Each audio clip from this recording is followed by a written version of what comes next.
Good evening. Welcome to Stream of Blood. I am your host and storyteller tonight, Jared Logan, and I am here with my quarantine hair to bring you another installment of our weekly, ongoing Vampire the Masquerade series, Vampires of Pittsburgh. Before we get into all that, remember to join our Facebook group, Stream of Blood, and to follow us on Twitter @_streamofblood_, because that's where we're going to let you know when new stuff's happening with the show and with the other shows we're doing. We also have a Call of Cthulhu series called The Neptune Society every Sunday at 2 p.m. Pacific. So if you're a fan of horror, particularly eldritch horror, please tune into that as well. Guys, I'm so happy to have you all here. Thank you for joining us. You know, we took a break last week. We're happy you're back. We took a break to focus on the Black Lives Matter movement and some of the actions they were taking across the country.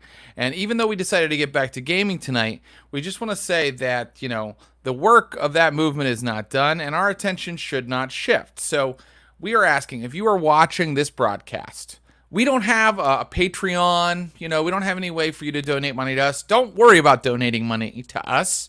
Please donate to Campaign Zero. Campaign Zero is a police reform campaign. They seek to end police brutality with a number of specific, achievable solutions. Some of these solutions have been used in cities and have helped with this problem. So these people are doing good work, and we encourage you to donate a little bit of money to them. And just pretend you're donating it to Vampires of Pittsburgh when you do it. You can go to joincampaignzero.org to do that. Okay, that said, one other thing. A lot of places are opening all over the country. The quarantine is sort of ending in some places, in some ways. And I just want to tell everybody, be careful, because even though Chili's might be open, some places are seeing spikes in their COVID cases. And I think it's great that so many people went to the protests, and that was for a good cause. But let's just be careful out there. Let's stay sheltered in place a little longer. That's my opinion. That's something we should do. All right, I've said my piece on all that. It's time to pretend to be vampires for 2 hours. Let me bring in your guests. First of all, this guy, I mean, he's a fantastic star of films, sitcoms, and theatrical experiences, playing the crusty union dock worker, Miles Vanderbuck. Please welcome Thomas Middleditch, everybody. Always blue. Always blue? That's not our catchphrase. Ours is get pink. What does always blue mean? It's from an unsuccessful TV show. Oh, which can I ask which one? It's from a show called Silicon Valley, Jared. It doesn't matter. It's off the air. Oh, I watched every episode. How come I didn't know about Always? Oh, when they would throw the thing up. I remember now. Stop I'm a living huge in fan. the past. Hey, Jack's Hole, represent. Where my Jackson head's at? I don't know what that means either. Our next guest is an incredible improviser and one of the greatest natural role players I've ever met. We're so happy to have him here, playing the disgruntled, war-addled veteran of Afghanistan, Curtis Krieger. Please welcome Ross Bryant. Oh, hi. I didn't see you there. The curious lore of precious stones? Oh, yeah, as usual, just reading my like esoteric lit. Just reading up on engraved and carved Gnostic gems.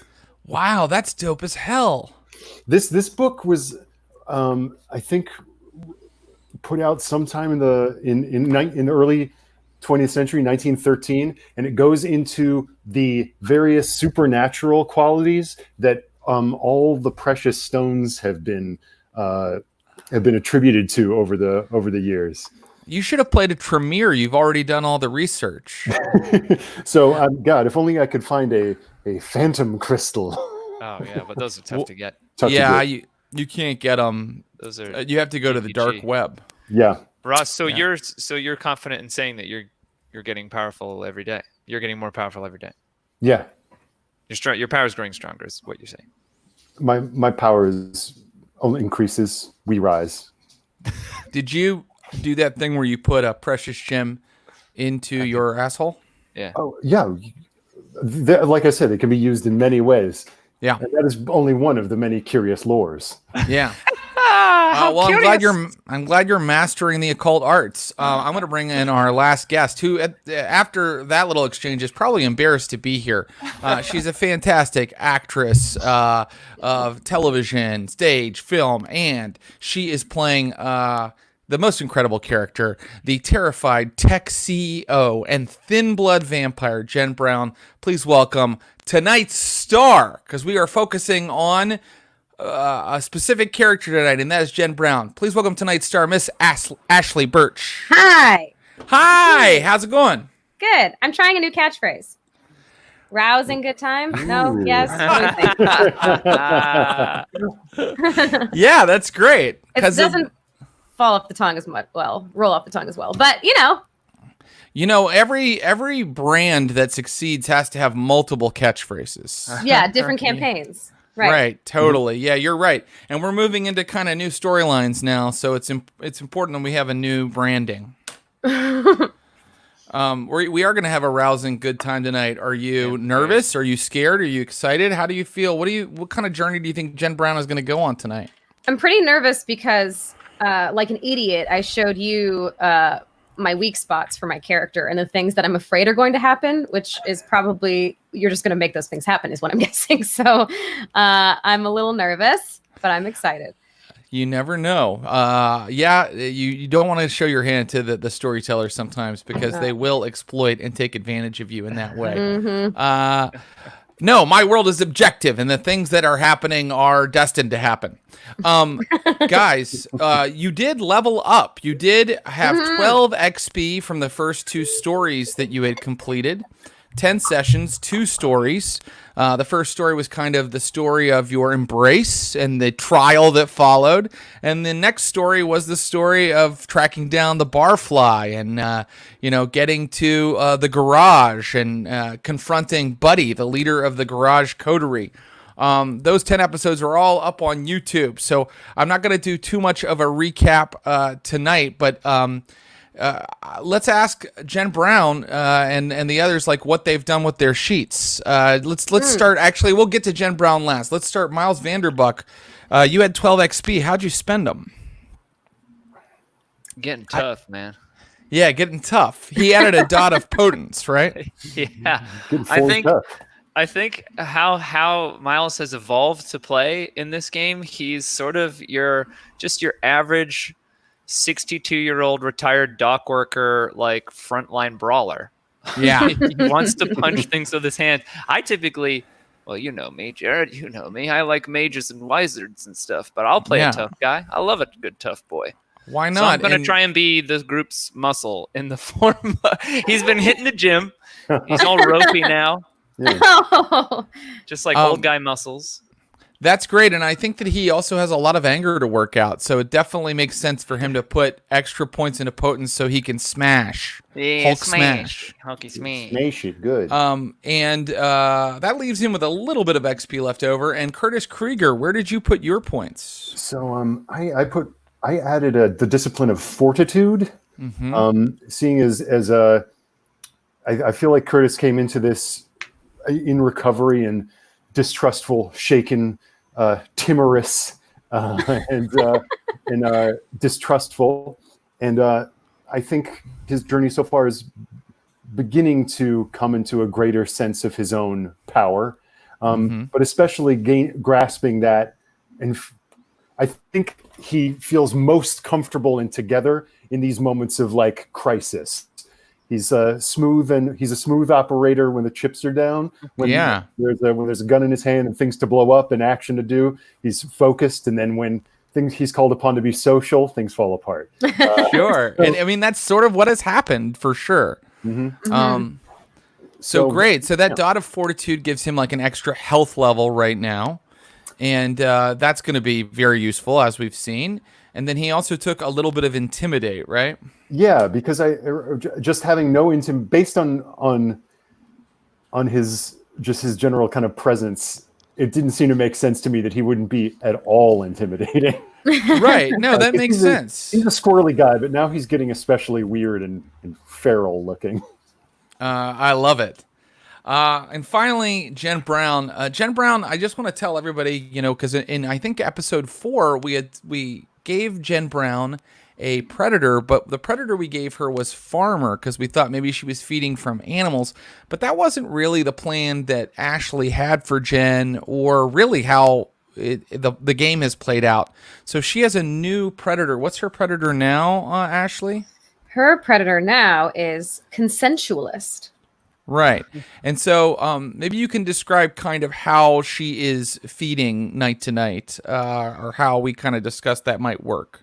Right. So Jen grapples with the moral quandary of being a vampire, as we know. And so her new hotness is that she basically persuades people to elect to let her feed on them. So she's running sort of a illicit consensual blood bank of a kind where she'll feed on someone. And then now I put a pip into my dominate discipline. So now I have a power called cloud memory where I can make people forget. Right. And the deal with that is that even though Thin Bloods don't ever have disciplines permanently, we've determined that Jen Brown is always feeding on phlegmatic blood of people who are relaxed, who she's paid and who are sitting comfortably. So as long as she keeps her little blood donor business going, she's got a pretty good supply of phlegmatic blood, and she usually has access to that cloud memory power. And she took one skill. She had those were just the changes from her predator. What skill did she take? Jen, in the intervening time between our last adventure, went to driving school. She took some courses, and now she has 2 pips in drive. Oh yeah. So that's gonna really come in handy. I have a feeling. And then also there was a pip in investigation too, which will definitely come in handy. So let's get into tonight's story so that we find out how all these changes have taken place, right? So I want the 2 gentlemen to stay for now, and I'll say I'll open the adventure tonight this way.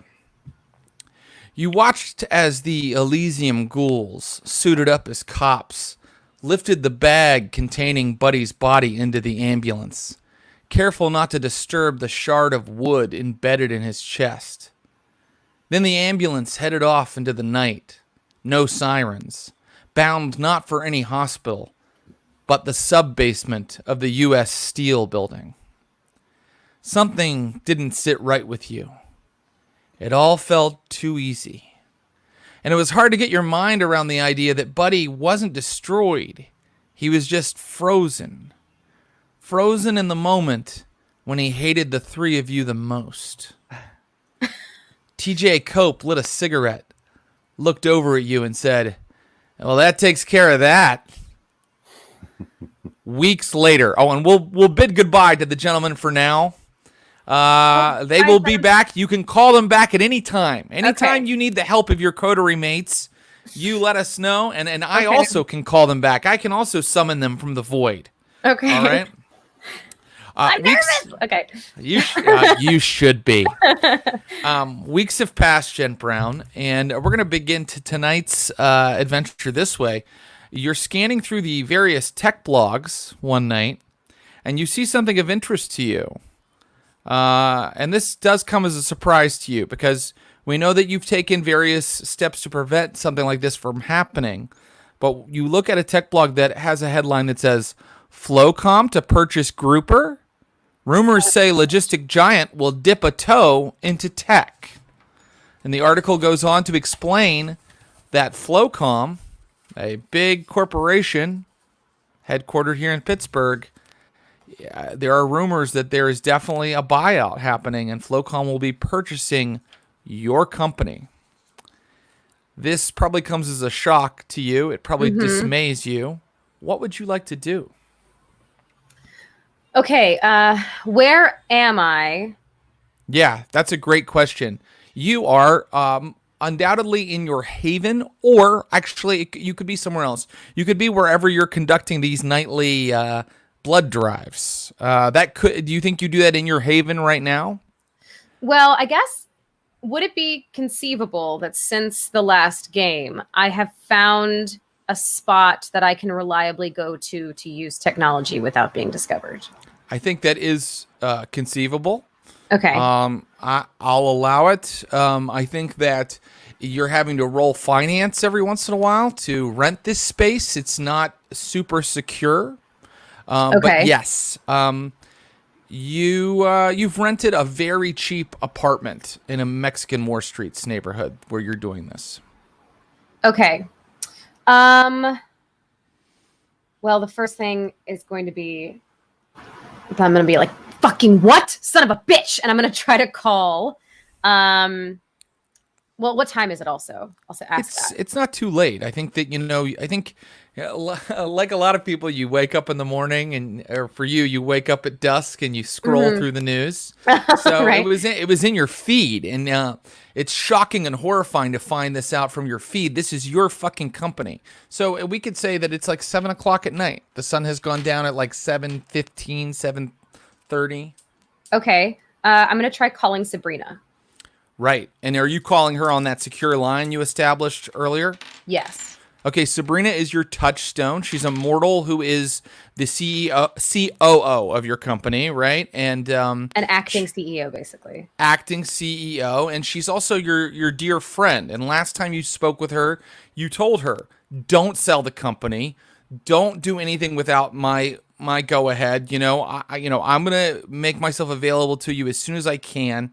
And figure all this out. And you have been taking steps. Every episode that you had an opportunity, Jen Brown has been trying to make sure that the Ventru clan don't purchase her company. They made an offer early on, and then they were putting pressure on Sabrina. Sabrina told you in your last conversation with her that weird people were hanging around the grouper offices. And so now you call Sabrina via your secure line, and she answers the phone. Hey, Jen. Hey, what the fuck is going on? You saw the news. Yes, I saw the fucking news. What are you doing? Okay. Don't freak out. I'm all freaking right? out. Do you hear my Okay. voice? I'm freaking out. No, I understand. Look, Stephen Francis, we talked. Francis, he said that he'd met you when he made the initial offer. And is that the guy that came to the apartment and then got really pissed? That's right. He is Okay. a Ventru vampire that says that he works for Obadiah Griffin. Stephen came to me and he explained the situation for a company like ours. And, I really think that this is a way to help us grow and do some really innovative, groundbreaking work. Sabrina, that guy is dangerous. You're making a huge fucking mistake. Stephen is not dangerous, Jen. He's here right now. What's that? Okay, Jen, I've got to go. I know, she's just like, click. Fuck. Okay, I'm going to, here's another question I have. In the intervening time, have I had any time to look through that USB stick? Yeah, the one that you stole from the prince's chambers in Elysium, right? Mm-hmm. And that happened, I think, in our first session. Mm-hmm. I think that you have, but what have you found? Why don't we roll some dice? Let's do it. Yeah, so you looked at the prince's flash drive, and I think that you probably, you know how to work a flash drive. I'm not going to make you roll technology. I think that you need to roll investigation. So that new pip of investigation is going to come in handy. Why don't you roll intelligence plus investigation to see if you can find anything that you think could be of use to you? And am I a hungry gal or am I well sated? You are at 1 hunger. You know, days and days have passed, and in the intervening time, you've set up this blood bank scam. So you're feeding regularly. Okay. 1 success. 1 success. All right, I'll give you 1 clue. And the clue I will give you, yeah, I think I'll give you this clue. There's a notation. Oh wait, I'm going to give you the willpower option. Would you like to spend a point of willpower and re-roll your unsuccessful dice? I actually would like to do that. Yeah. So I'm gonna. If Take away I don't say willpower. that, the chat will let us know. Okay. Sometimes I do think failure is interesting, but I think Jen is working very hard at this. So I had 3 failures, and I just put them in my dice pool, right? That's right. Mm-hmm. Okay. Come on, baby. 1 more success. Okay, I'm going to give you 2 clues. Okay. Okay. You find out you're looking at the prince's, little data stick here, and he basically has every major kindred in the Camarilla in Pittsburgh. He has a file on each of them, and the file he has on Obadiah Griffin, who is the Ventru Primogen, who you've met briefly, like when you were brought before the Primogen Council like a couple sessions ago. He was the big slab of a man with kind of a horseshoe of hair.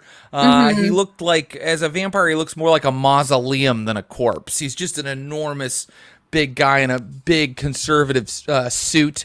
So the file on him lets you know that his haven is the campus of a shut down steel plant in Bethlehem, PA. So you know where he's at. And then you see that there's a notation that Flocom, the company he owns, the company that's buying Grouper, owns a website that helps people trace their family tree.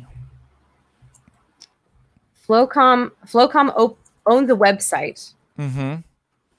That's the And do I only know other that- tech. They have what do you call it? Like Ancestry.com. They have a version of that here in the World of Darkness. And it's a subsidiary of Flocom, which is Obadiah Griffin's company. And it's called like Lineage.com. And it's the only tech holding they have other than the one they're about to have, Grouper. And do I know anything about this company just from being in the tech sector? Lineage.com. They're a copycat. Second string, Ancestry.com is the big name, and,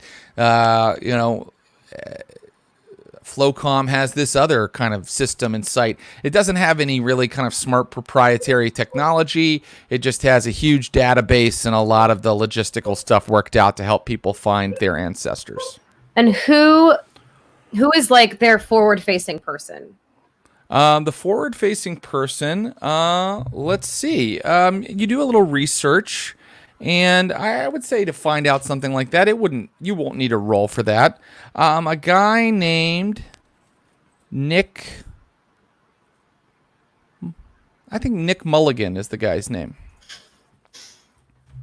So they're like their CEO is Nick Mulligan, Yes. and he lives here in Pittsburgh. He does. According to your Google searching and your research, he does. Okay. And okay. And do I have, if I were to cross-reference, do I recognize any other names associated with Lineage through my like perusing through the USB drive? I'll tell you what. Give me one more roll, and this time I want you to roll. I want you to roll occult plus intelligence. Do I have any occults? Nope.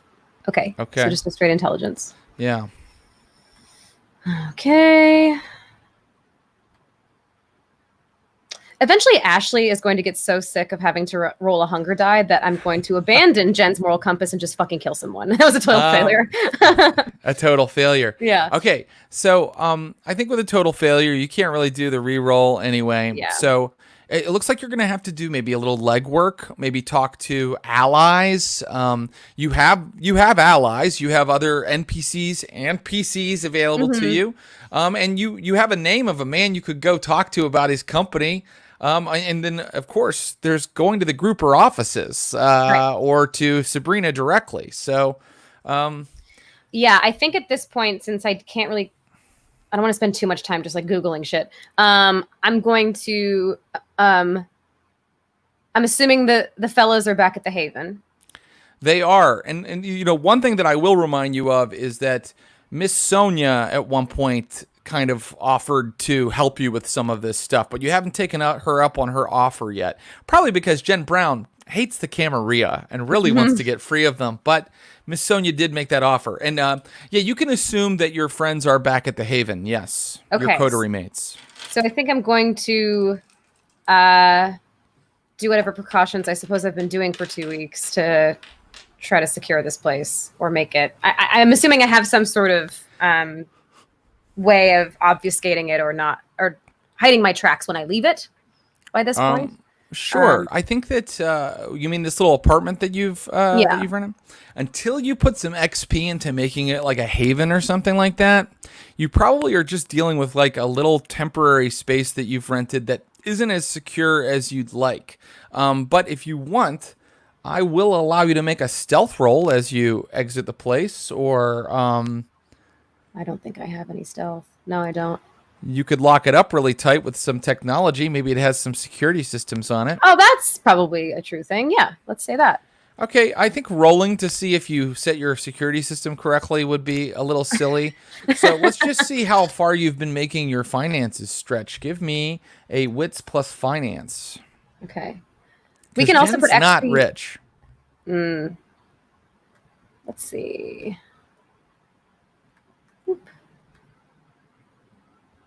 3 successes. Okay, great.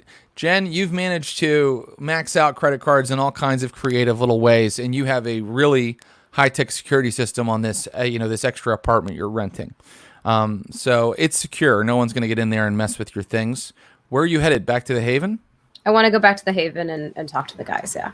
Great. Well, let's bring them in.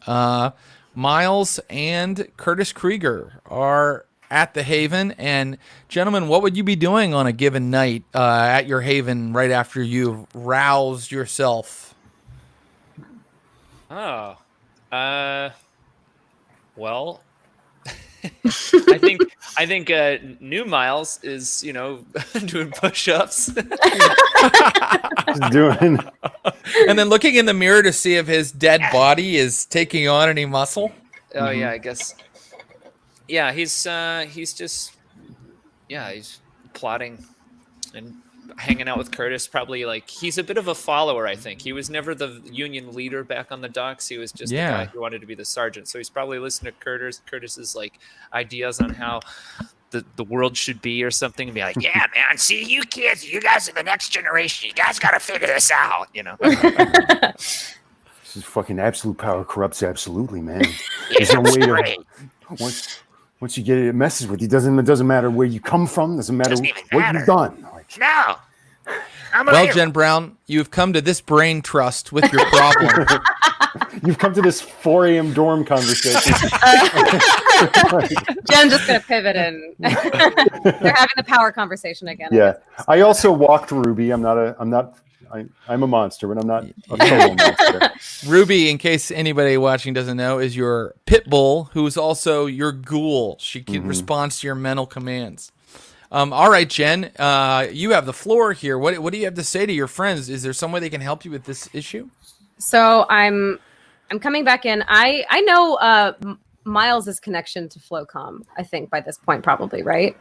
Yeah, you guys probably had a conversation about how they fucked over his union a bunch of times and are probably indirectly responsible for his getting laid off. Right, okay. So I'm coming in hot because I'm pissed. And guys, I need your help with something. What you got? You know my company? I know the one I'm not supposed to have or be involved with anymore. those fucking vampires that own Flocom are trying to buy it, and I think they did something to my friend that I left in charge. What the hell? Wait, who's trying to buy your goddamn company? Flocom, you know, that company? Oh, yeah, I know it.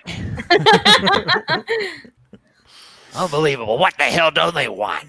This is just what I was talking about, man. If it's not the government, it's the fucking corporations. Yeah, okay, yes, we know the power theories. Yes, can we focus, please, guys? I need to know I need your help. I want to know what to do about this. That guy Obadiah, Stephen something. Obadiah Griffin is the Ventru leader of the clan in the city, and Stephen Francis is his second in command, who came and gave you the offer initially. That fucking Curtis, do you remember when we were in my apartment and that vampire showed up? He's with Sabrina. I don't know what's going on. If they made her a ghoul or something, or if they're going to hurt her, I don't know what to do. I don't know. Sabrina's who? Your someone who works for you? She's my friend. She's the only person I've stayed in contact with since, Ugh. Oh, hang on a minute. So hold on. Wait a second. The Flocom is run by vampires.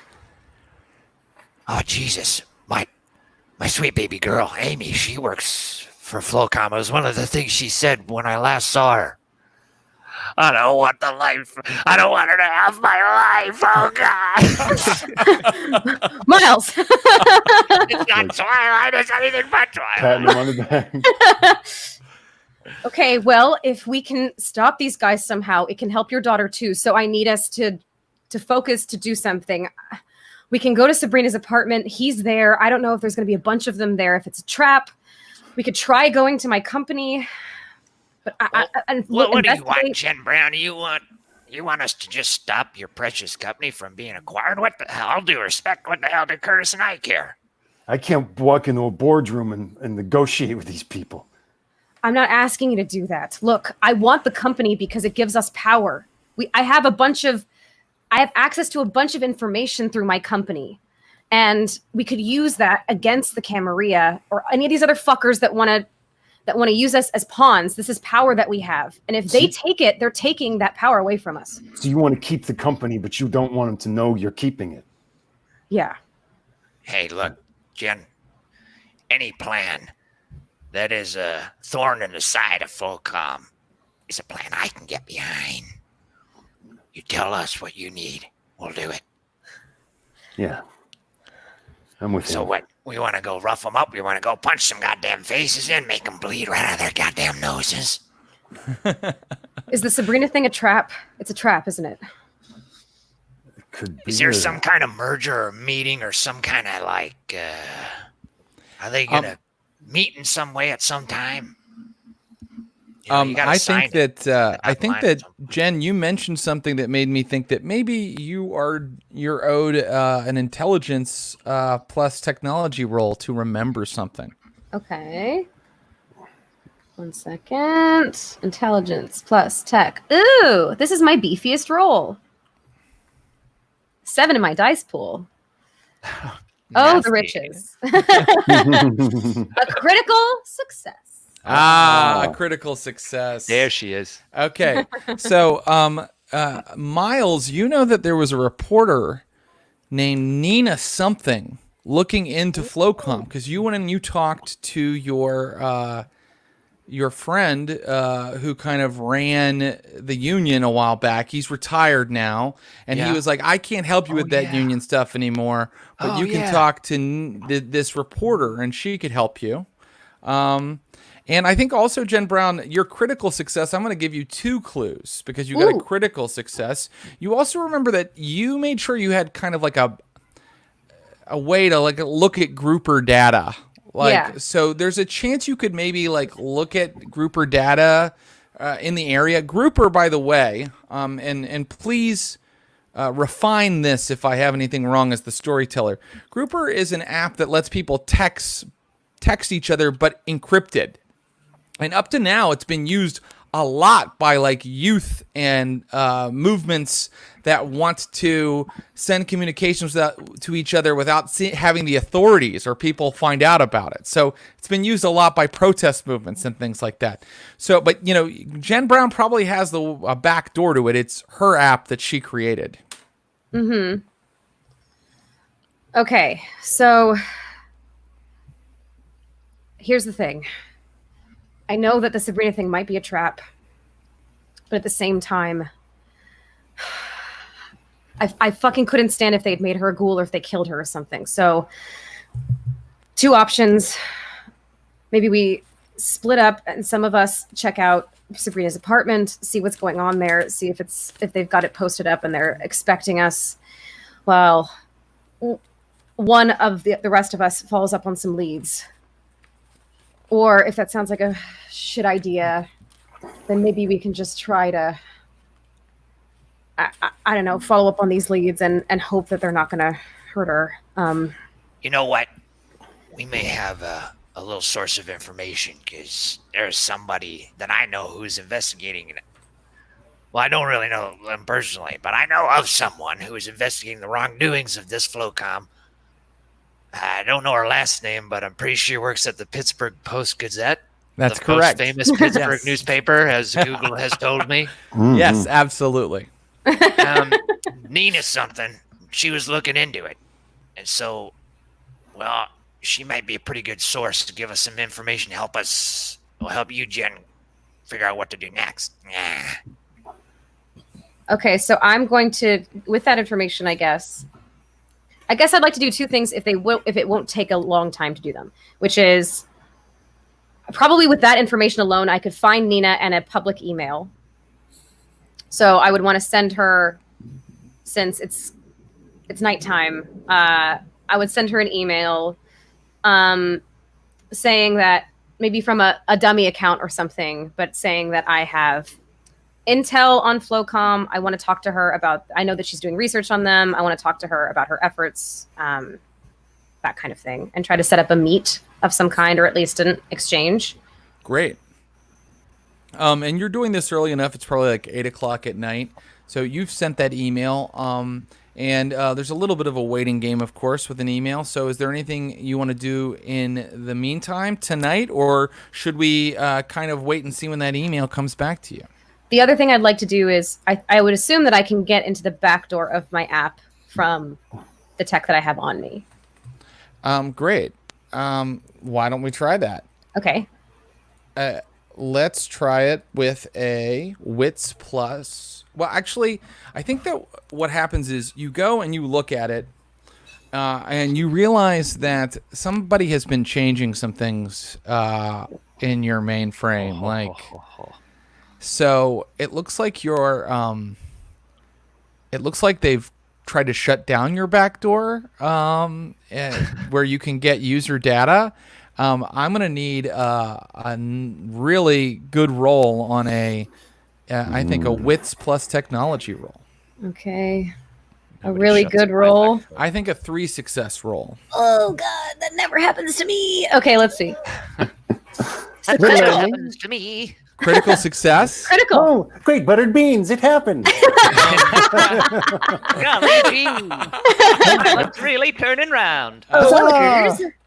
You're waiting for the email to come back. You leave the old mattress factory where everybody hangs out. Perhaps your friends come with you, and you're hacking. You're hacking and you're surfing the web and you're going down the rabbit hole, and you manage to break through into your system again. And not only are you through, I'm going to go ahead with a critical success. I'm going to give you the clue that you found. You kind of look at user data from the area, and you see that you don't have that many users in Bethlehem, Pennsylvania, which was a significant place because it's where the man who's trying to buy, the vampire that's trying to buy your company, has a haven. And you see something interesting, that you also don't have that many users in McKeesport, PA, which is where the garage was located. And you find that someone in Bethlehem has been trading encrypted texts with someone in McKeesport. But that's as granular as you can get. You can't find out who they are or the exact spot it was sent from. You just know that they're using certain towers to send the encrypted information. Okay, I'm going to relay that information to the guys. Basically say, I don't want to be a conspiracy theorist here, but it seems like there's some sort of connection between these vampires in Bethlehem and Buddy's crew. Thomas, the player, needs a quick clarification. Yes, please do. Please ask. Vampires in Bethlehem. Bethlehem is the neighborhood. Bethlehem, PA. It's a town not too far from And we know Pittsburgh. them. Do we know? I can ask him. These vampires in Bethlehem, are they associated with one of these clans?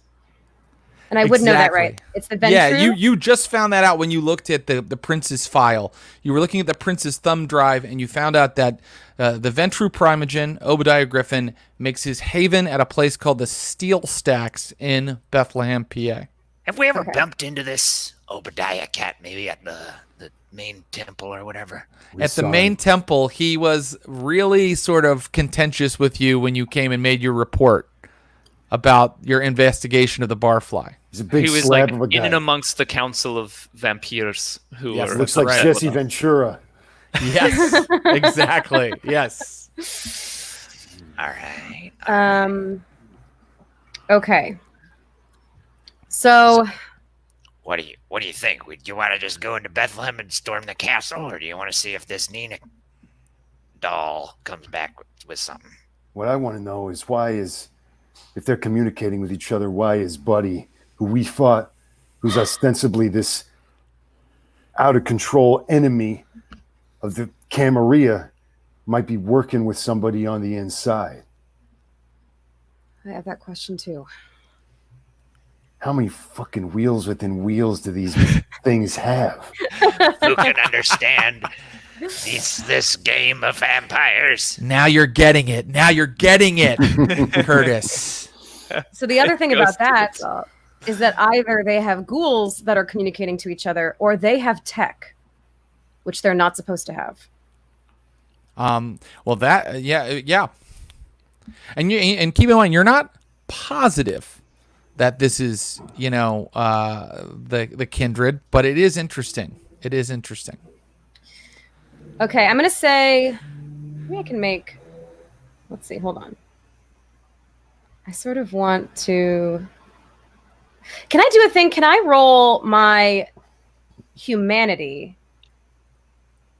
And then depending on that, decide whether or not I go, fuck it, let's go save Sabrina. Who cares if it's a trap? Or if I'm going to be more like machination-y about it. You know what, Jen Brown? I'm not going to let you roll your humanity for that. I'm going to let you roll your intelligence plus subterfuge. Or, if you'd rather, politics. You can roll either of those. Intelligence plus politics or intelligence plus subterfuge. Okay, I'll roll intelligence plus subterfuge. Okay.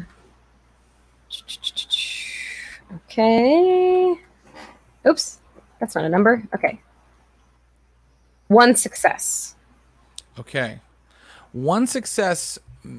Well, you already knew this, and I'm not going to give you much more than that for 1 success. It might be a bad idea to go running into a trap. It could, it could be potentially disastrous.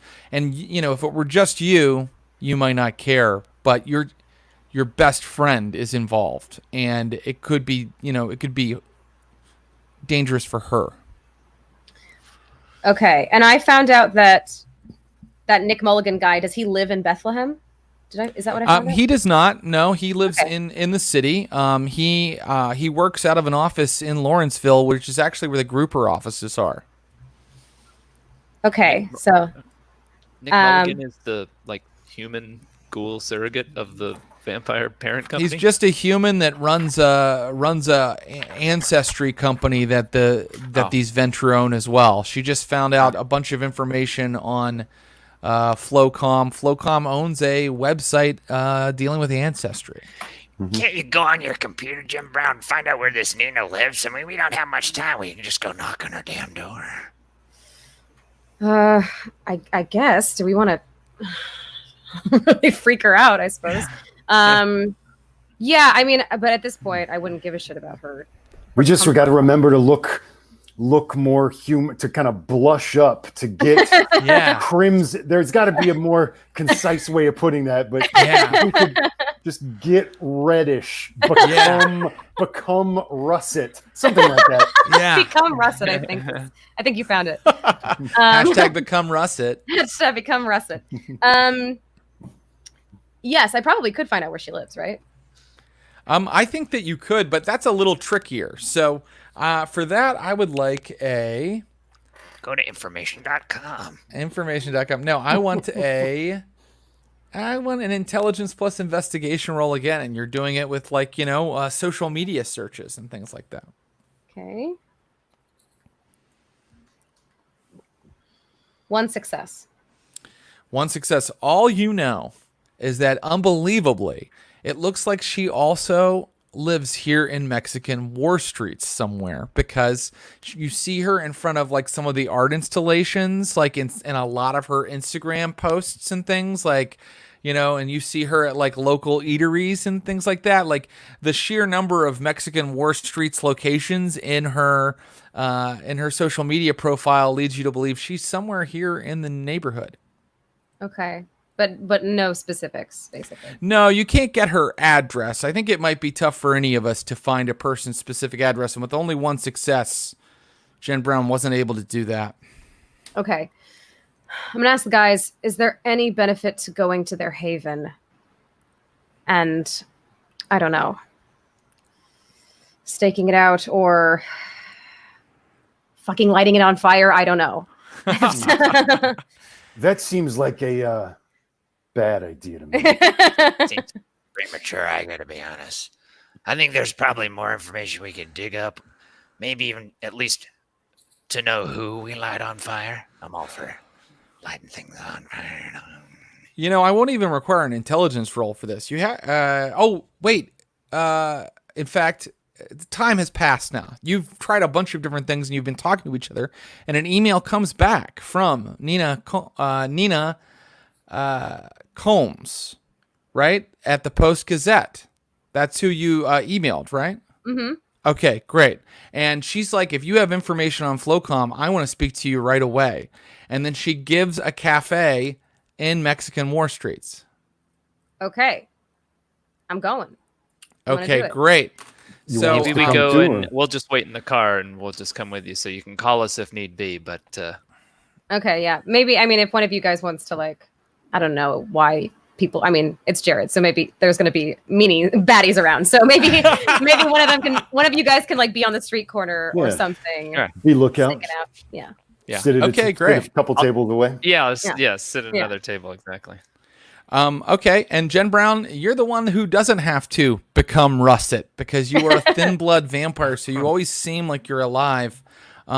So you gentlemen don't have to spend blood to do this because you're staying back. In fact, maybe we'll make Curtis and Miles disappear again for a little bit as Jen Brown, she walks into the cafe and she sees a young black woman on her phone in kind of like a stylish light jacket. And she's got glasses on her face, and she just has a reportery look. Also, this cafe is mostly abandoned at this time of night. It's going to close like at 10 o'clock.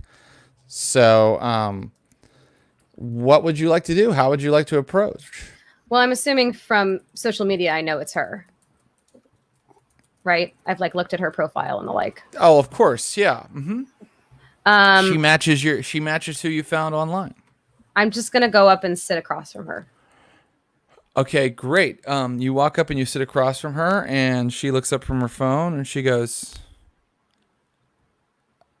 "Are you the person who sent the email?" Great. Jen. And you have information on Flocom. I do, but I want to hear your information first. My information? I have a vested interest in the company. Well, I mean, what do you want to know? It's all public record. I'm not going to tell you what my story is. I don't know if you're a rival reporter or I don't know. I don't know who you are. You've got to give me something that, makes me want to make this exchange. Do you want something to drink? No, I'm fine. In fact, Jen Brown, you really never really want something to drink except for one thing anymore. Right. Yeah, she's like, okay, I'm gonna get a juice. She goes and pays for a juice and is walking back to the table, and is like, so, what do you want to tell me? Give me a hint. I happen to be associated with Grouper, the company that they're planning on buying. Right. Yeah, that's going to go through Monday morning, I think. Monday morning. Mm-hmm. Yeah. I'm not a fan of the purchase. I think... Oh, my God. You're Jen Brown. Aren't you? Right? Yeah. Oh, wow. Okay. Yeah. I mean, you probably don't get recognized because people don't pay attention. But, my beat is... people who own companies in Pittsburgh. So it's not that big of a community. Sure. Yeah. So wait, no one has heard from you in weeks. What, you don't want the company to get bought? You're the CEO, aren't you? I passed off acting duties to someone within the company. And look. Wait a second. And she starts searching something on her phone, and she looks suddenly really kind of concerned and freaked out. Because they made me. Of course, they killed me. Yep. She throws the phone down and is like, holy shit, you're dead. Well, I guess you're not, because you're sitting right here. Is it okay if I record this? I'm going to, let's see. Is there a way to use far reach to not literally stretch my hand farther, but be more powerful in my grasp or something? That's sort of interesting. Intimidate. I'm going to put my hand over her phone and sort of yeah, clench no, that's a great question. I think that if you want to use far reach, you could do a really interesting demonstration of power for her now. And you do have phlegmatic blood in your system, as we've mentioned. Or you can just try to intimidate her the way a human would if you don't want to reveal your vampiric nature. Well, I do have cloud memory now. Maybe that's me being a little loosey-goosey, but I want to do it subtle enough so that anyone else in the cafe doesn't see. Okay. I can allow that. So you have been imbibing your formula. I know in the book it says that you eat nylon and all this kind of crazy stuff, but that's not what Jen Brown does. Jen Brown imbibes her formula of phlegmatic blood and vodka in order to use a far reach. And so let's see if she needs to roll anything. I think I am going to ask her to do a rouse roll because she's kind of used her own body as sort of the Athenor for this. So she's kind of trying to bring the power out now. Give me a rouse roll. Success. Okay. So you do not get hungrier. I'm just going to make sure that I am using this power correctly. But regardless, I think that you have done this, Jen Brown. And so what are you doing with the phone? Tell me what you're doing with the phone. I'm going to put my hand over her hand. Right.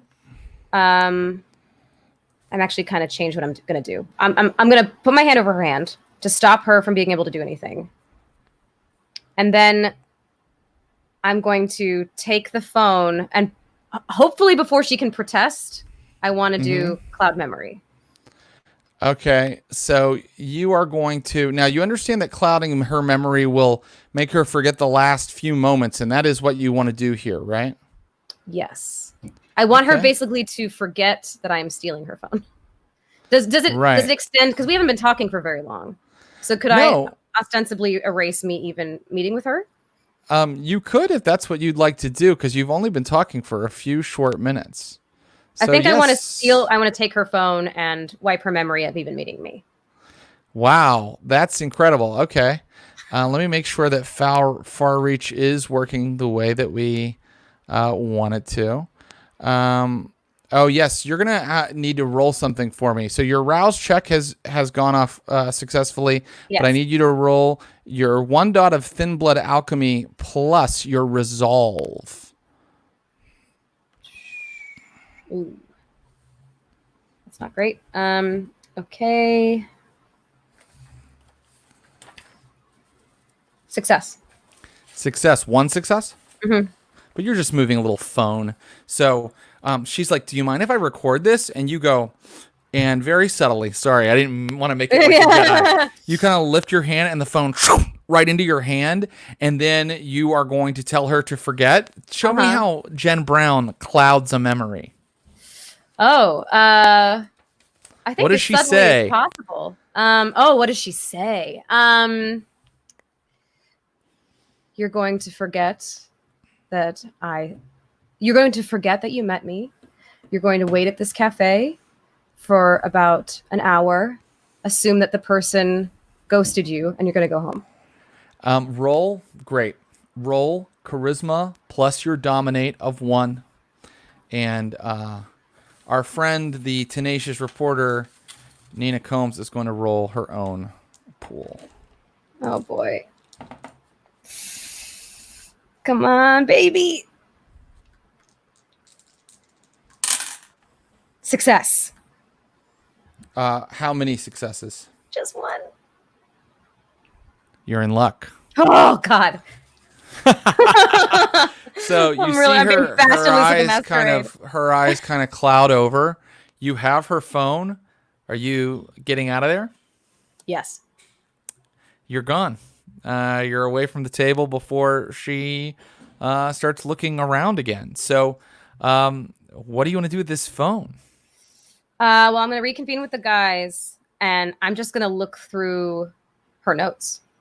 I'm going to Okay. look through all of the stuff that she's all the info she's gathered about Flocom. Okay, great. I think that is going to be one more investigation roll. I want it to be a intelligence plus investigation roll. And are you doing this out on the street in the car with Curtis and Miles? Or are you doing it? Where are you doing this? I think I'm going to grab the phone, motion to the guys, get in the car, get away from this cafe so that there's no chance that she could even glance and see me. Mm-hmm. We don't have to go like super far. I mean, if I'm assuming we're kind of close to the Haven since she's in our same neighborhood. Very close. Yeah. So maybe we'll just park outside the Haven or we'll go in the Haven. There's vampires about, so they don't see me having a phone, and I'm going to look through her stuff. Okay, great. What you find, you're going to roll first. So now you're in the Haven and you're being careful. And so, yeah, give me an intelligence plus investigation roll as you look through the data that she's collected. Okay. Come on. Okay, 1 success. Okay, 1 success. Do you want to try the willpower deal again? Yeah, I probably should actually. Yeah, you keep getting 1 success and you're getting partial clues, and it's making the investigation tough. Maybe you use willpower and get that info. Okay, so I get to re-roll 3 die. Boop. Fuck. No. Okay. All I can tell you is that you find out that it looks like she just searched your obituary and found it. So it's good that you got the phone from her. That I'm giving you for free. And then with your 1 success, you find that she's been looking into. It looks like she's been looking into connections between Flocom and the Stevedores Union. Basically, it seems like Flocom is trying to. There are guys that worked for Flocom that then kind of changed their employment history and became part of the stevedores union that works the docks. So it looks like Flocom infiltrated its own union. Which is, I mean, really weird and sort of awful. Like, they're basically trying to shut down the unions by putting their own people into them. Okay. So there are potentially also vampires or ghouls in the union? Potentially. Or maybe just humans that they've somehow compromised. The problem is she hasn't been able to get anybody to go on record. So even though she's dug up some research and things that indicate this, she hasn't been able to get someone to go, yes, this happened. Okay. I think I'd like to talk to the guys again. Great. Let's bring in Miles and Curtis. So I'll relay all this info to them. And my suspicion is I really don't want to need the Camaria's help or involve them. But I wonder if it's a situation of needing to play the game a bit so that I can get further along in it. And if there's some way that we could maybe exploit if there's something to the fact that there's correspondence between Bethlehem and McKeesport, and that somehow links to Buddy, then it could cast a shadow over the Ventru clan if they have some sort of association with that garage. We don't have a lot to go on right now, and it'd be nice to have more concrete evidence. But I'm thinking about maybe trying to involve Miss Sonia. I really don't fucking want to, but they have more power and more assets than we do. If we involve her, we should definitely involve the prince. Fuck no, I'm not involving the prince. The prince controls everybody. I mean, to not involve the prince, now you're going around the leader of the whole vampire brigade. Miles, do you not remember how she was going to throw us to the fucking dogs the first time we met her? She knew we were innocent. You'll find, Jen Brown. She's quite merciful. Oh my god. I'm sorry, Miles. I'm with Jen on this. I mean, if we're gonna continue to be involved with these people and try to stay apart from them, if they're already factions against each other, then making those factions deeper and set more against each other. The more they're focused on each other, the less they're focused on us. You want to go against the prince? That's on you. We're not going against her. We just don't need to involve her in every decision we make. You want to tell her about this before we even know anything? I'm just saying. Might be a little tricky. If we get called in front of some council and we haven't even told the ruler of all the vampires? Curtis, we have leverage on Churchill, right? His ghoul, he doesn't want people to know about. I'm just saying, not to threaten him, but if we go to him, it's not. Miss Sonia has all the power in our relationship. I don't know anything about her, but maybe Churchill could help us and not immediately turn us in or something, since we have a little bit of dirt on him. Churchill does want to know secrets and keep his eyes on everything. And I mean, if we bring him information, he might trust me more. And I mean, it's always good to satisfy Dad. I mean, Churchill. Why is everyone so obsessed with their adoptive parents? Stop it. Jen, I just want to say, you mentioned that you don't have, first of all, Churchill is a great idea. He definitely would be interested to hear anything you have to tell him. Uh-huh. But I just want to correct you on one point. You don't have zero power with Miss Sonia. If you recall, you gave her the phone. You gave her the phone that you recorded the garage on. Uh-huh. So in a way, you kind of did her a favor and kind of gave her intel that none of the other Primogen or Elysium vampires had. So there is some leverage there. There's That's also true. definitely leverage with Churchill Jackson, who would want to know all of this stuff. Like, Well, yeah. I mean, I guess I also want to know more about Miss Sonia as a player. So maybe reaching out to Miss Sonia. She already knows that I. Okay, here's a question: does she know at all about my, or would did I need her help to set up my side hustle, or where my tech is, or did I do that all on my own? I think you did it all on your own. I think that I like that Jen Brown's like, no, fuck her, fuck the Camarilla. I'm doing this on my own. And it probably does annoy you, Jen Brown, to have to think. But you're right. You have all these disparate clues, and you're not sure quite how to make them congeal. And you know that Miss Sonia's whole position is as a harpy in Elysium. She knows dirt on people. That's what she does. Mm-hmm. Knowing that Flocom essentially infiltrated my dearest organization, the Union, that leads me to believe that my old Union boss, who I forget his name is what? Ronald Dodge. Ronald Dodge. He definitely knows more than he's willing to admit. I think he's tired of playing in the game, but if we, maybe he doesn't realize that the stakes are higher. We can actually do something about it. If you feel like going to talk to an old friend of mine. Are you convinced that he is not a vampire or vampire adjacent or ghoul? Ronell Dodge? Ronell Dodge isn't no ghoul or a vampire.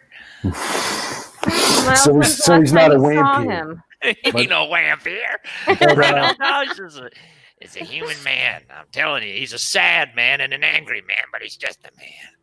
But does he think that you're a dead man? Yeah, and then I show them my obituary. All that, if I know Ronell Dodge, all that's going to be proof that everything he thought was bullshit is actually true. I know beneath all that crust, he's still a good man. What do you think he could know that would help us? I don't know. He's been tight-lipped to me the one time I spoke to him, but that's classic Ronell. It is classic Ronell. Look, these are all great ideas. Ronell's a great idea. I think it's time to take action. Go and talk to somebody. Try to break this case open. Okay. Well, I'll ask Curtis's opinion and then see what he says and then go from there. Okay. If you trust that baggy-looking Sonia lady, then maybe it's the way to go, because you could gain her trust some more. I mean, I feel like we've had an okay track record working with the sheriff. If it was me, I might take it to Churchill.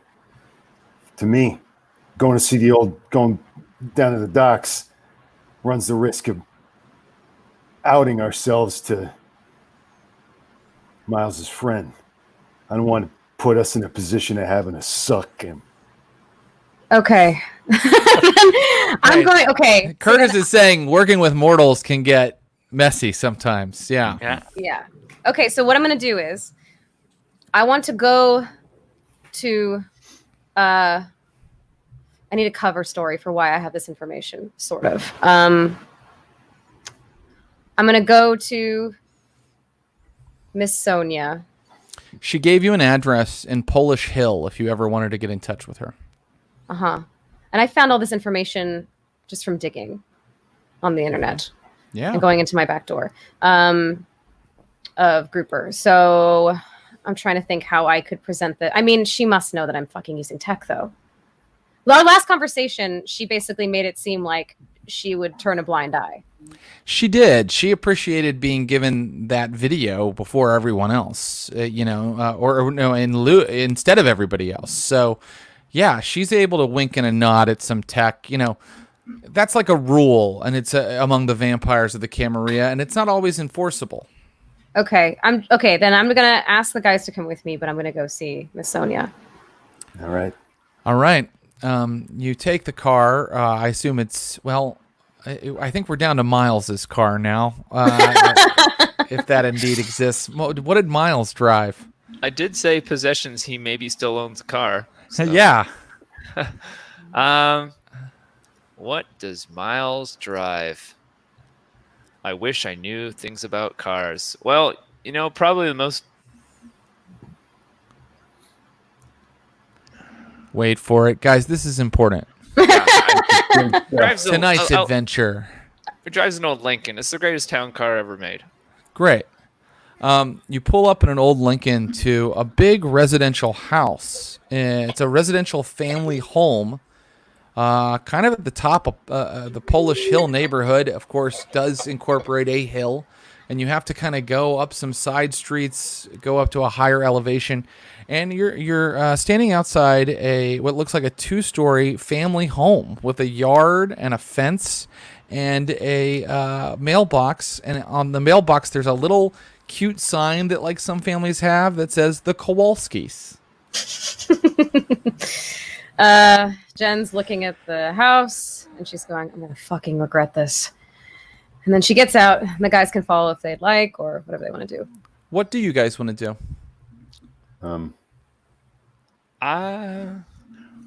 Seems like I she don't might know be if more forthcoming. I don't know if if we're not there. sorry, go ahead, Ross. Sorry. Or this is Russ, the player now. No. Seems like she might be more forthcoming if we're not there. You ever trust? We don't. I would definitely agree. She probably doesn't want to see Miles because I'm in the prince's pocket. How about Miles and I take a little drive around the block? Yeah, if we have to go to the bathroom, we'll play swords.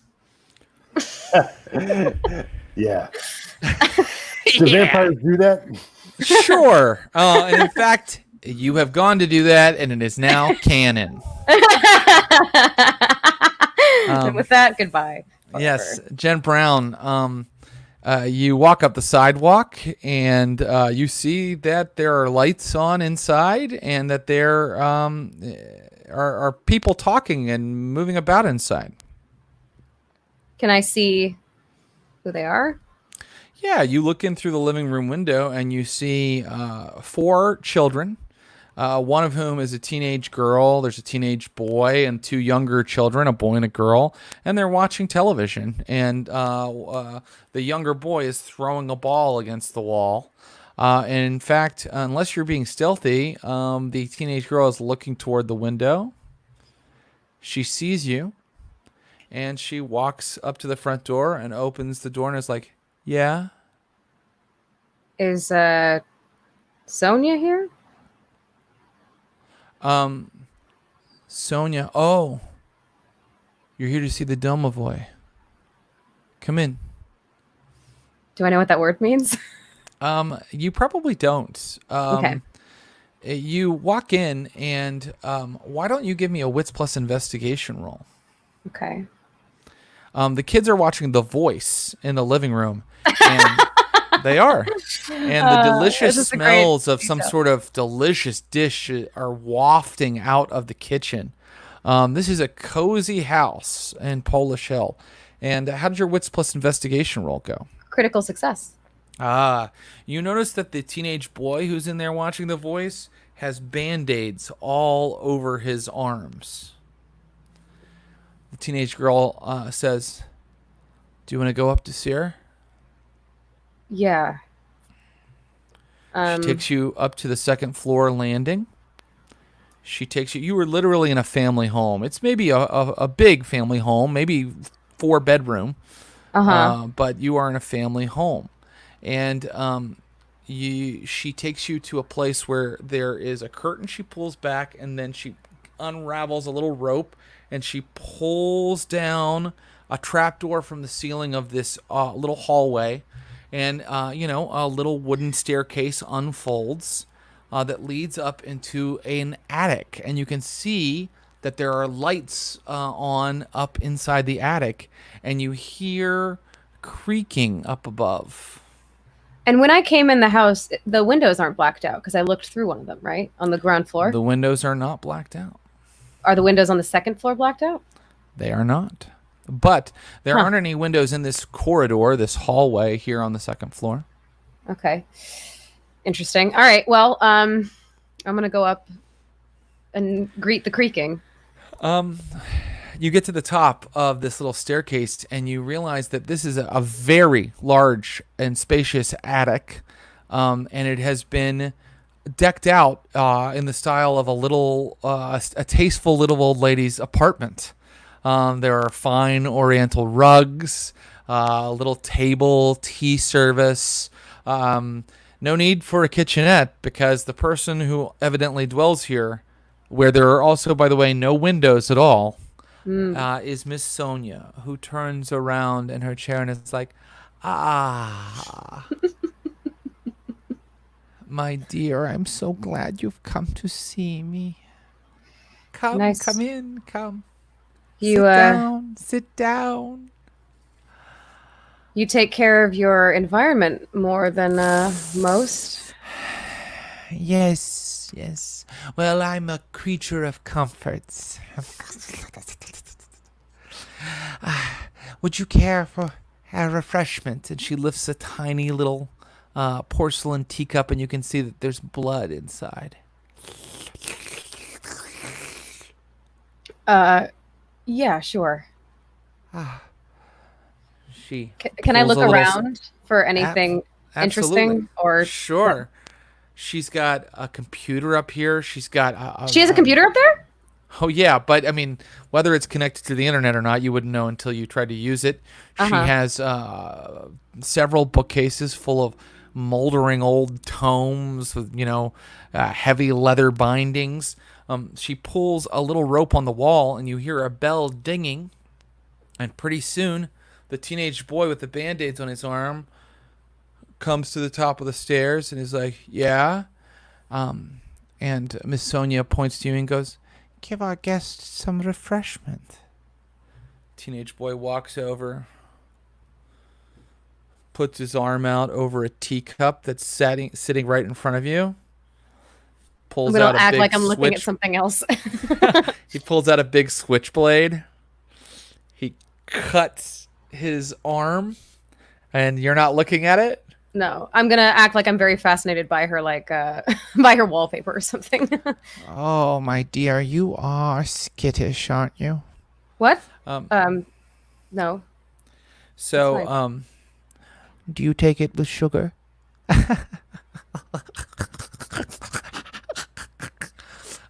You now look, and there is a fair amount of blood in the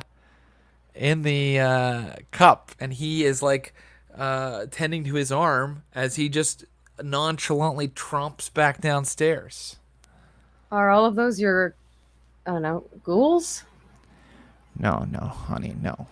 They are a family who has been allied with my clan for many generations.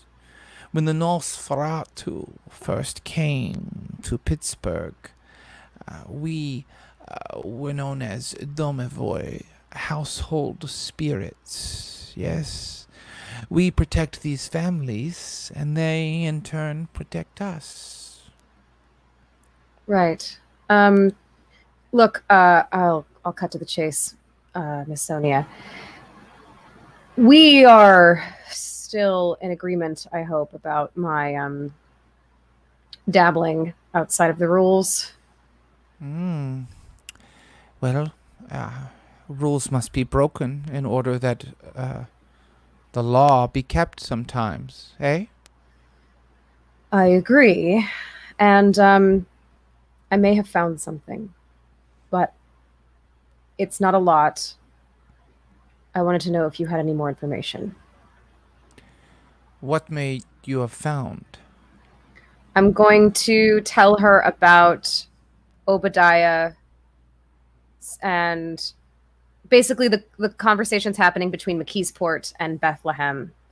And that... Oh, yes. Griffin. Speaking of people who break the rules, I've long suspected that Griffin plays fast and loose with the Masquerade when it suits his needs. I understand what you have told me, and I also know that he is attempting to take your mortal holdings. Is that not true? He is. You gave me the cell phone with the footage of the garage before the other kindred were aware of the location. Do you remember? I do. That's why I came to you. And because of that, I knew about this garage coterie 8 hours before the rest of the Primogen. And so my agents visited there first. They were not seen, they were not heard, and they brought back this. And she waddles over to a cabinet and pulls out a dusty old box and places it in front of you and lifts up the lid, and you can see that it's filled with dusty old files. Is she offering them to me? Yes. This is, as far as I can tell, a great deal of records on the business dealings of this garage place, where the vampire known as Buddy and his coterie dwelled. Perhaps there's something in this that can help you. Thank you. Miss Sonia, Now you owe me a favor. You see how it works? You do a favor, I do a favor. It's like ping pong. yeah. Ping pong. Great. It's in my interests to not have it known that I have any stake in my mortal holdings. You are my child. My adopted child. Your secrets are safe with me. But you know, Clan Nosferatu sometimes has need of money. Digital records, data. Perhaps you could be helpful when those opportunities arise. Yeah. Excellent. Drink your blood. I'm going to kind of sort of close my eyes, chug it, and then be like, I'm on a tight clock. Thanks for these. See it, Elysium? And don't worry, Miss Brown. Mr. Griffin is a man of very, shall we say, Celtic tastes. He would never eat your friend Sabrina. You can leave now if you'd like. Yeah, I'd like to. Okay. So, you walk back down through the little hall where teenagers are watching The Voice, and now you hear a mother go, "Okay, kids, dinner." They all start shuffling into the dining room where she's laid out some sort of enormous Polish casserole, and you can exit out into the darkness. What was the name of the family again? The Kowalskis. Kowalskis. Okay, I'm going to do that. I'm assuming the guys are back in the car in the front. They pull up. Sure. Okay. I'm going to get into the back, kind of shell-shocked, holding the files. She knows Seems about fruitful. She knows about Sabrina. Really? They know everything. Fuck. And then I'm just going to start going through the files as we drive back to the Haven. Yeah, and so I'm gonna let you make it again.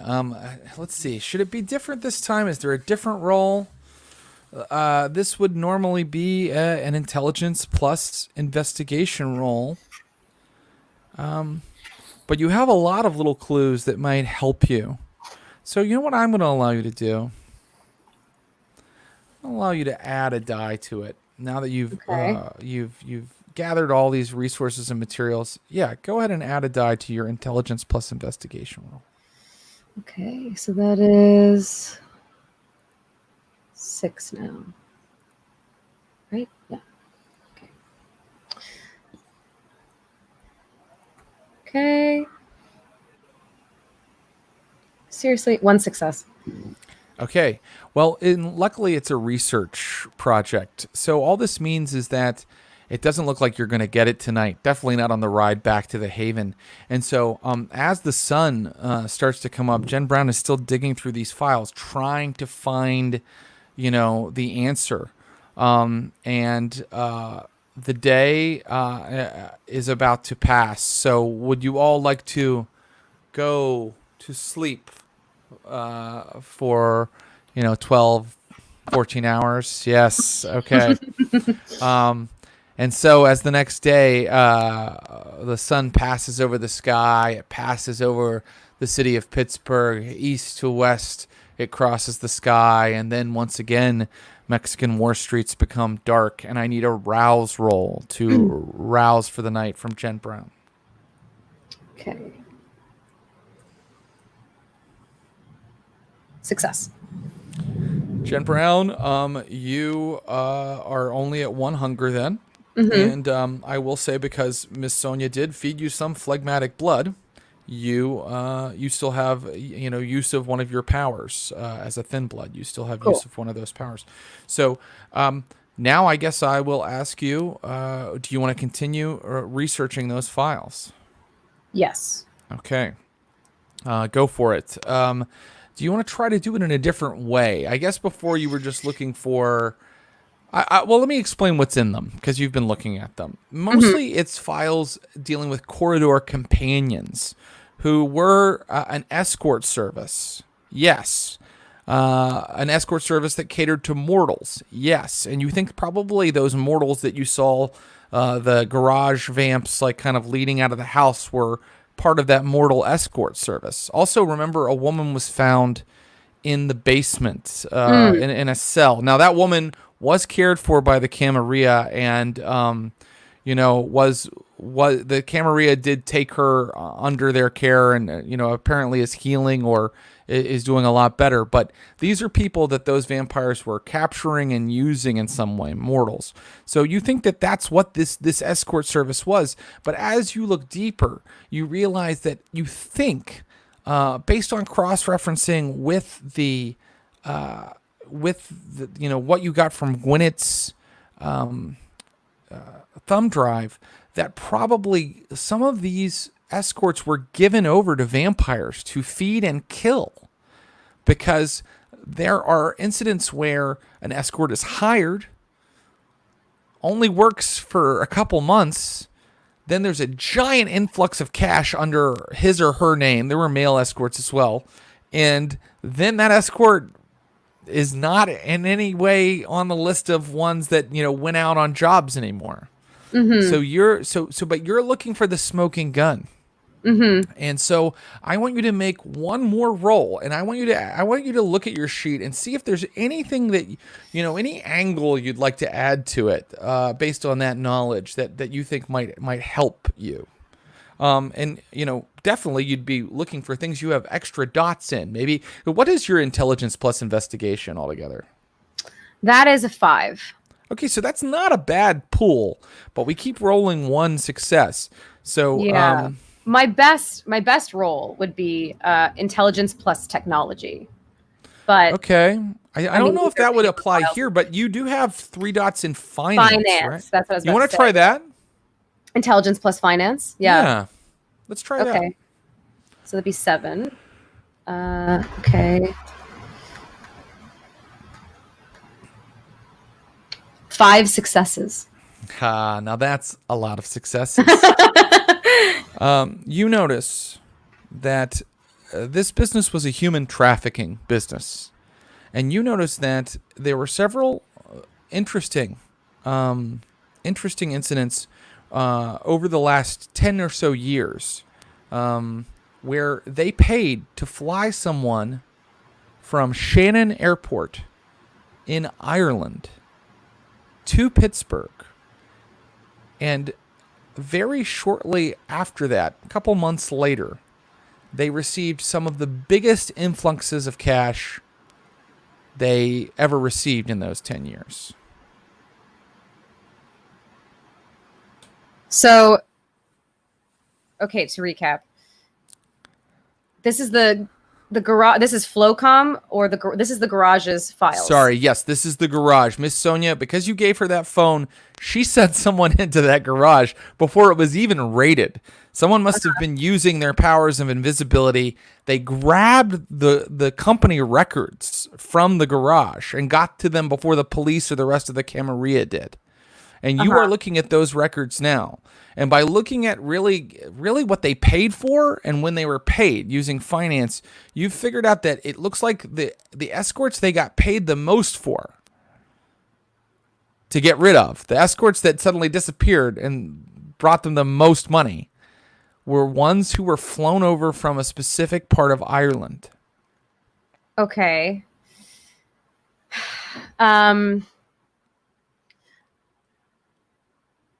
Is there any link that I know about between Flocom and Ireland, or Obadiah Griffin and Ireland? Well, Miss Sonia just said something with a wink at you before you left, that Obadiah Griffin is a man of very Celtic tastes. Right, of course. Of course. So is there anything in the files themselves that could point to him? I think that you have. I think that you have the knowledge you need. If it's not all clear in your head yet, maybe that's okay. But I think that, you're pretty sure that this is significant in some way. Okay. Can I be with the guys again? You can, of course you can. You're all in the Haven, and they're back. Okay. I'm relaying this information to them. Uh-huh. So it was a teenage boy? Yeah. Jesus. I didn't know There's a whole family there. You strike a generational bargain. That's crazy. So wait, hold on. Celtic Tate? What does that mean? Does this guy only drink Irish blood? I guess. Is that a known thing within the Camarilla? How about you roll, all of you can, if you'd like, intelligence plus occult. So that's just intelligence for me.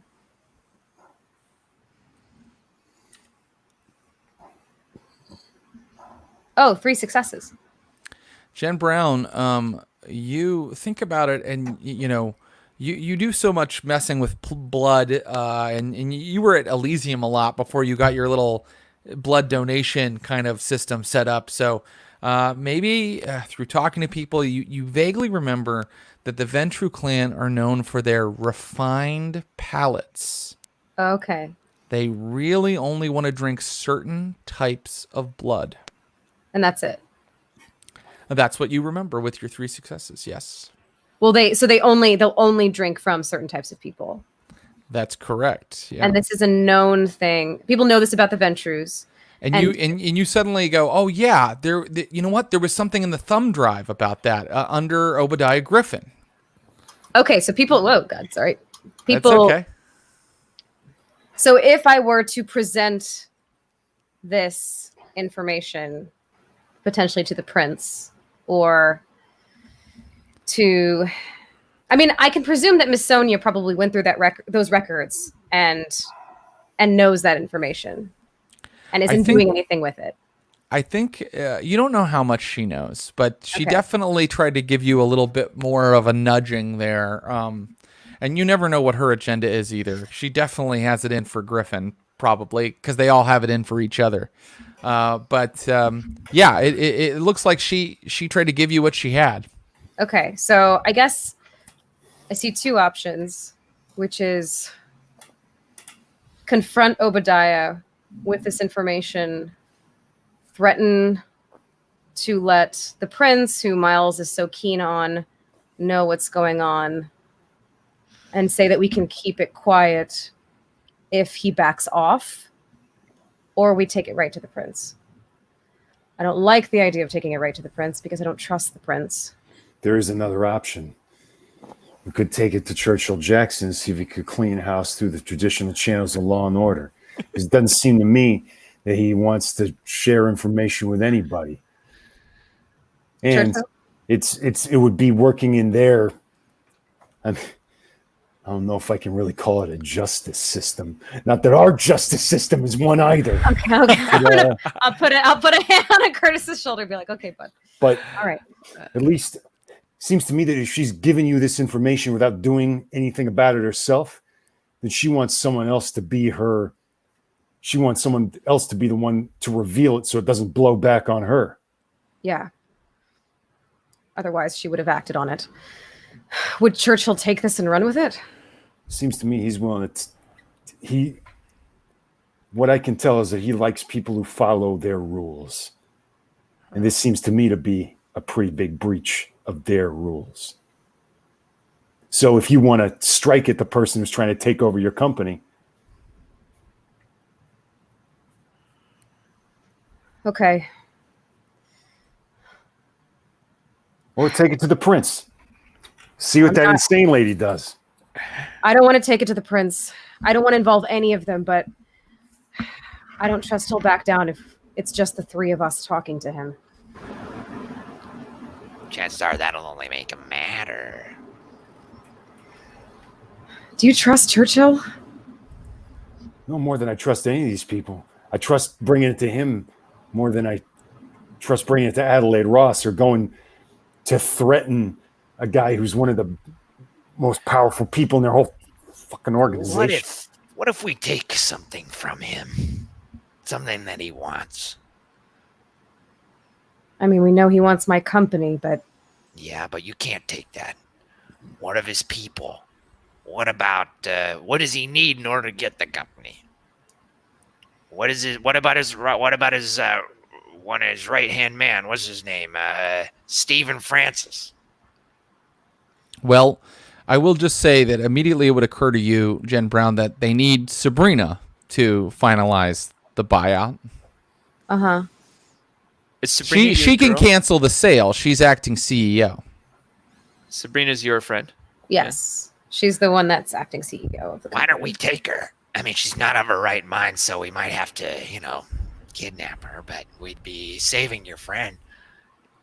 Maybe if she's with her, we could save my daughter too. Amy, I love her. I mean, what would that look like? We'd show up, try to get him to reject. Go to her house at night. It's definitely Nighttime a trap. is when they sleep, but when we're awake. But he's definitely expecting it. We'll be tailor walking it into a trap. Do when she's driving to work. There's no perfect thing to do. You can only go to... Seems to me that going to see Sabrina is walking into a fucking death trap. Any more than walking into facing this Obadiah Griffin directly.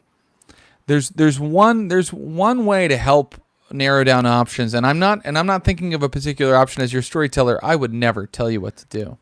I would only storytell, not tell. But you might think, what am I good at doing? And where will my skills and powers be the most useful in all of these things? Going to Churchill, going to the Prince, going directly to Obadiah Griffin, or going to kidnap Sabrina, basically.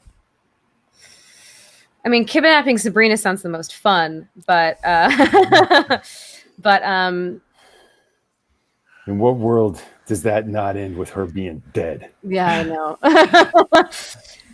I feel so torn because I feel like Jen is having to trust two fucking Camarilla people, but I think the safest route for Sabrina is going to Churchill.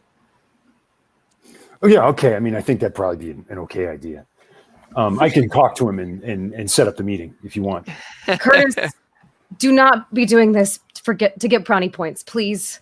Are you doing it to help me? How are you going to talk to him, Curtis, with that dick in your mouth? God damn. Hey, whoa. Cut to Lonergan's Irish Pub. They're closing down for the night because a lot of time has passed. I mean, a day and a night started again, and Jen finally figured it all out, and you guys had a long talk, and then you got to Lonergan's about 2 a.m., and they're putting chairs on tables and trying to kick the last drunks out. And in the back, in his retro cool suit, is the imposing figure of Churchill Jackson. And he's like, all right, gang, what do you have for me? I mean, did a little bit of digging and found something that I think might be of interest to you. You want to take it away, Brown? Obadiah Griffin? The primate of the Ventrue, right? He has links to the garage where Buddy operated out of. Really? Really. And what's your proof of this? I'm going to give him one of the smoking gun files. Don't ask me where I got that. Just be happy that I have it. How is this significant? I see you've highlighted some flights from Ireland, and you. The Ventrue like certain types of blood, right? His feeding restriction. It was a human trafficking ring. They were shipping bodies for him. Yeah. But you're not positive he was their client. You don't have a bill of sale attached to Obadiah Griffin. Do you need that to start investigating? No, I don't need it to start investigating, but in order to prove this to an Archon, to one of the higher ups of the Camarilla, yeah, this isn't enough. But it's information we could use. Definitely information we could use. If he does not want this to come out. Yeah. What would it take? Let's see. What do we want from Obadiah Griffin? He's a very rich man. He's a corrupt man. I don't want him to have. That's how it is with the very rich, huh?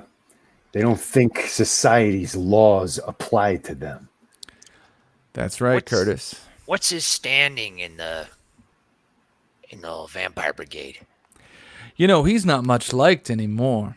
He belonged to an old guard, leaders of industry, old industries. But his company, it shuttered up a long time ago, and he's been trying various other business ventures since then. Flocom is a creation post-90s that he put together. It's really a shell company that owns a lot of different businesses. So if his previous business is shuttered, how the hell is he bankrolling Flocom? I mean, he's got his hand in a lot of pots. He's still making a lot of money. Yeah.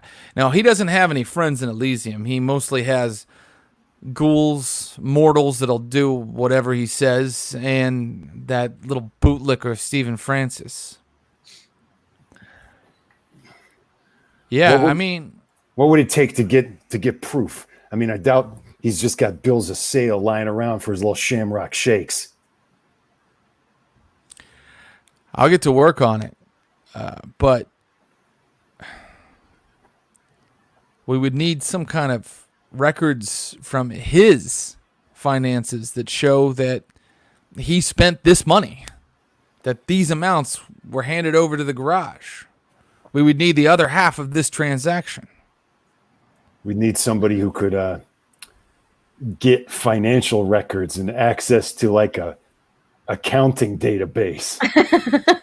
If only someone we knew had skill with computers. It's me. I can give you the information on all of his companies and subsidiaries, and also the company that shuttered a while back. Maybe you can find something. Are we talking about a hacking montage? I think we are. I We'll get think right on it. in this one case, I'll allow you to bend the Masquerade just a tad. Shall I drive you to a local library?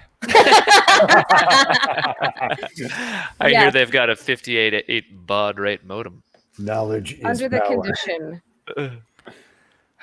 that if I get you this information, you're going to strip him of his power and his money. Wow. Well, it won't be me. It'll be the Camarilla leadership. They'll You'll probably support send an that? Archon. They'll probably send an Archon again. But yeah, you're damn right I'll report it. And you'll support that. You're damn right I will. Okay. Hacking montage, You did a good job, hacking right? You did a good montage. job. Jen You did a good Brown job. does a hacking montage, drinking her Ones, blood. zeros, Uh, ones, cascading down. He Jen does that Brown. Batman swordfish thing where he's typing and goes, woo! And like claps and goes to his next keyboard over here. Just going between library computers. Jen Brown, I think Amen. that another day and a night will have to, the moon will have to come out one more time for you to be able to dedicate the time to this that it's going to take. And I think you're on your own because your buddies can't help you hack a mainframe. So this is going to be, this is a big role for you. I think at this point we can say that it is Sunday, and tomorrow when business is open, Sabrina is going to sign on the line that is dotted, and your company will be part of Flocom. So now I need you to make that big roll. I think it's going to be a intelligence plus technology roll to hack in and Okay. find the records, and then intelligence plus technology to hack your way in, and I need 3 successes, and then we'll talk about if you can find the proper financial records. You needed 3? Mm-hmm. How about 6? Dang. Okay. So you destroy their firewalls and all of that stuff, and now you're just kind of looking through all of these private files, and specifically you see that Stephen Francis. Well, that's interesting. He still has files in these companies. So there's no Obadiah Griffin anywhere, but Stephen Francis is all over these companies. And once you're looking for a little while, you're going back years and years. Now I want the intelligence plus finance roll that will find the smoking gun. Okay. Intelligence plus finance. 7.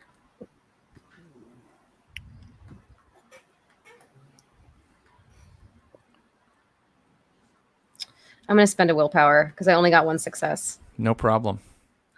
I have 1 willpower left. Okay, so I'm re-rolling. Okay. All right. Come on, baby.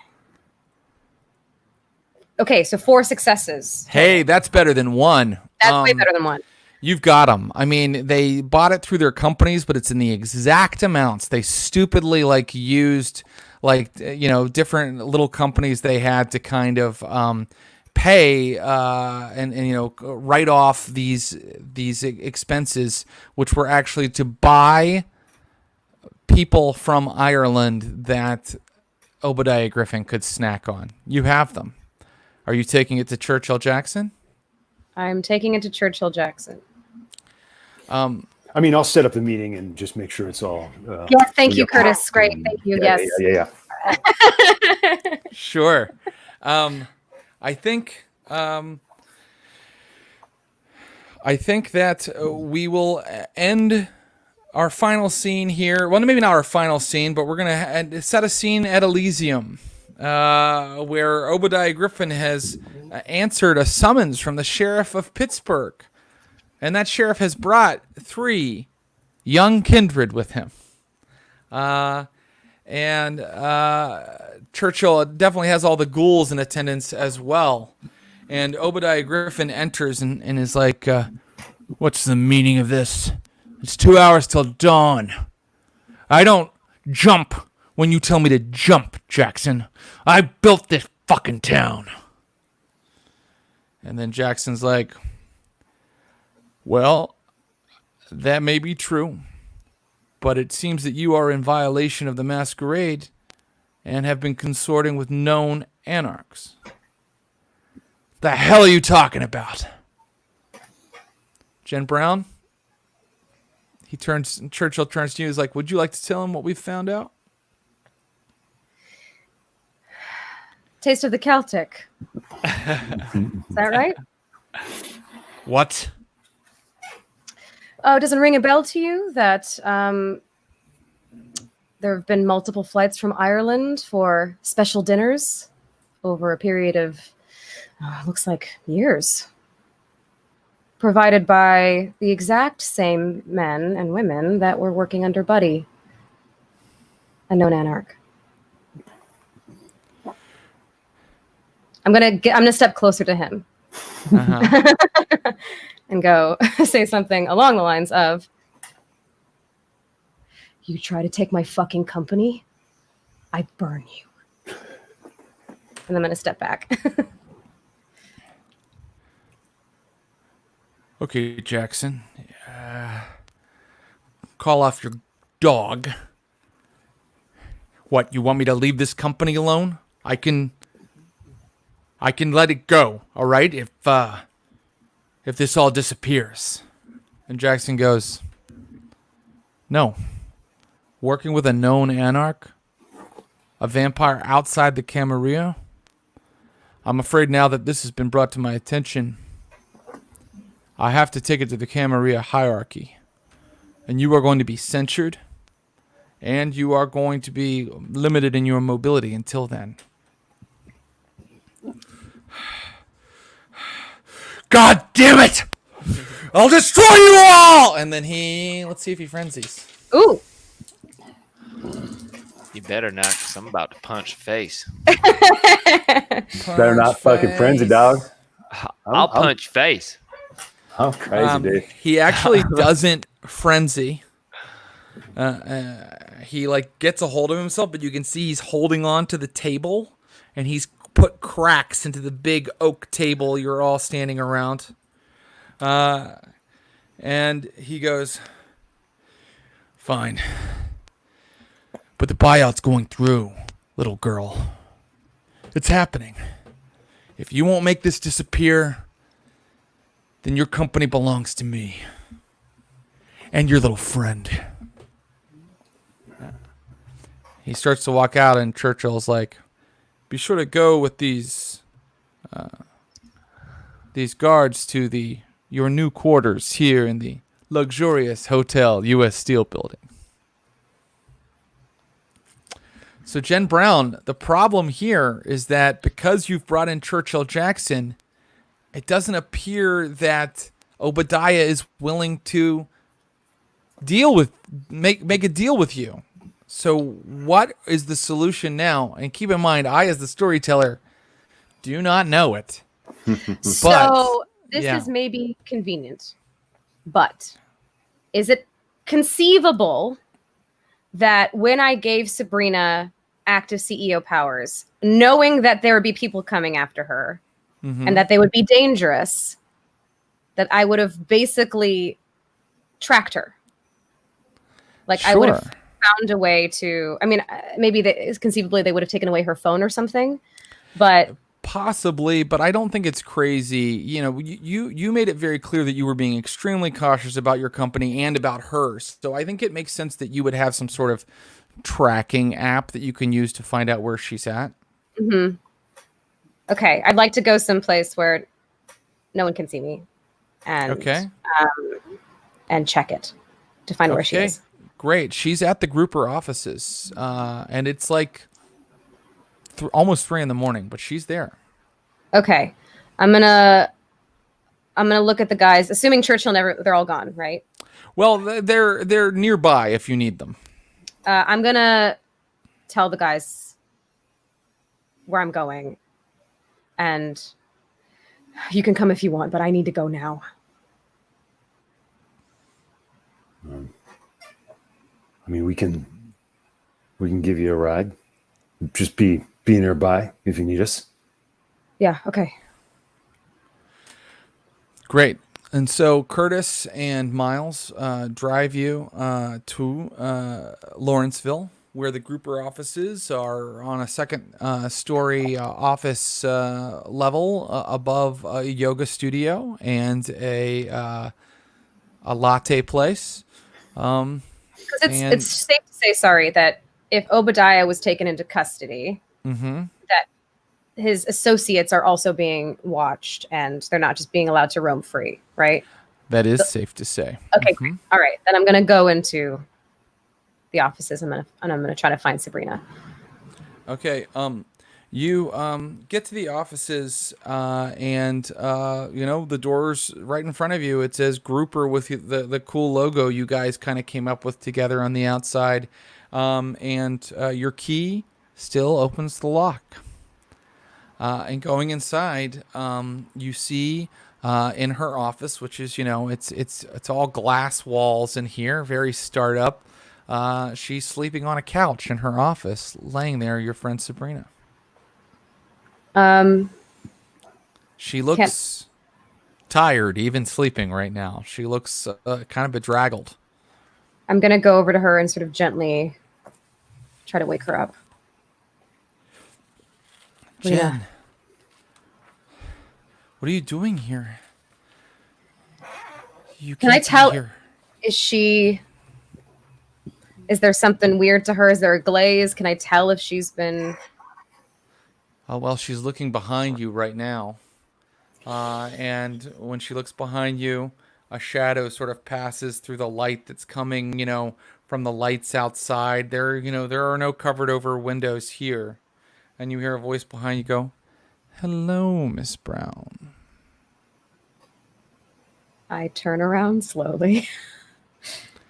Jen and I have become very close friends.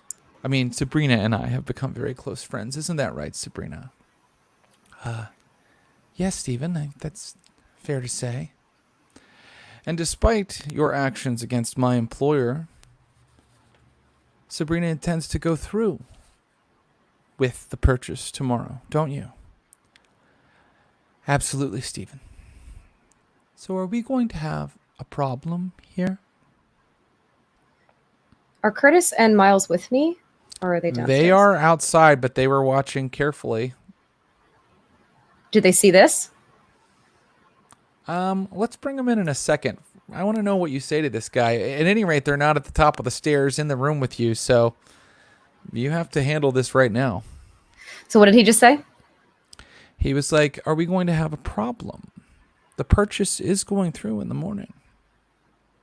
Yes, we are. Because it's not. And how do you intend to stop it? What do you think is happening here? Your boss, your entire clan is on the rocks. You're going to be stripped of all your fucking money. You've lost.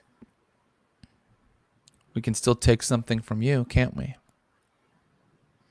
I'm going to, can I use far reach to basically try to push Sabrina out of the way, and I'm just going to fucking jump on this guy. Right. In fact, I think that I'd like for you to make a willpower roll right now, because Jen Brown does have the flaw that she frenzies like a full-blooded kindred sometimes. And you might be frenzying right now. But you can use your far reach first. You can use your far reach first. So your far reach, I think, to move a person who doesn't necessarily want to be moved, that is going to require a roll. So give me that resolve plus your 1 dot of thin blood alchemy roll. Resolve plus, okay. All right. It's not a great roll.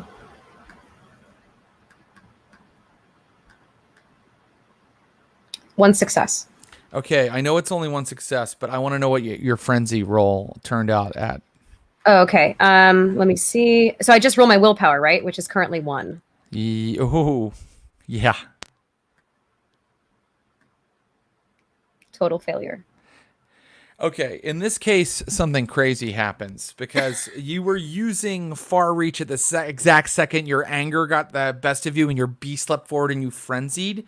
So Sabrina goes flying, and in fact, everything in the room goes flying, and you're going full carry on this guy, and your far reach gets supercharged for a second, and he goes flying back against the wall and smashes into the wall, and he shatters through those glass kind of cubicles that's here in your startup office, and he's laying on the ground like covered in shards of glass, and he's like,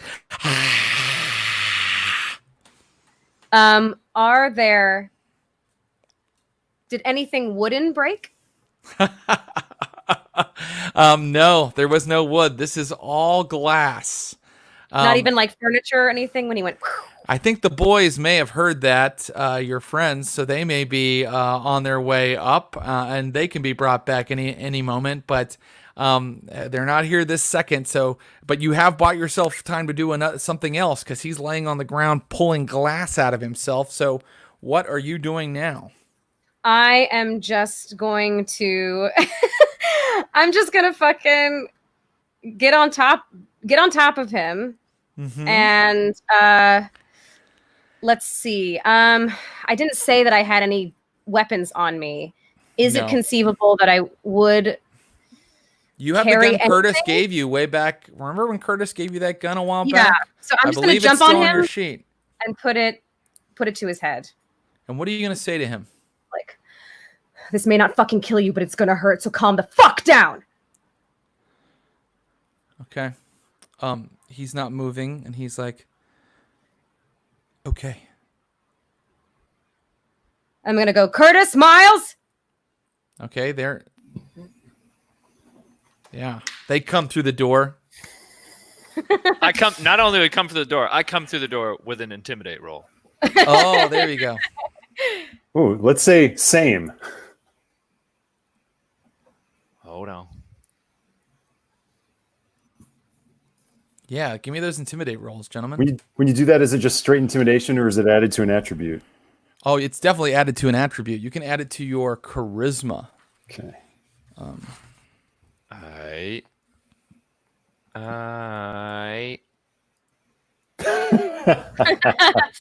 Total failure for Curtis. Do you want to re-roll using willpower? Why don't you storp what you're... Damn it. Stop. Fuck. Do you want to use your willpower to re-roll? Yes, damn it. Go for it. I got 3 successes. Let's see how many total successes we get here. Willpower doesn't re-roll hunger dice, is that right? That's right. Mm-hmm. Okay.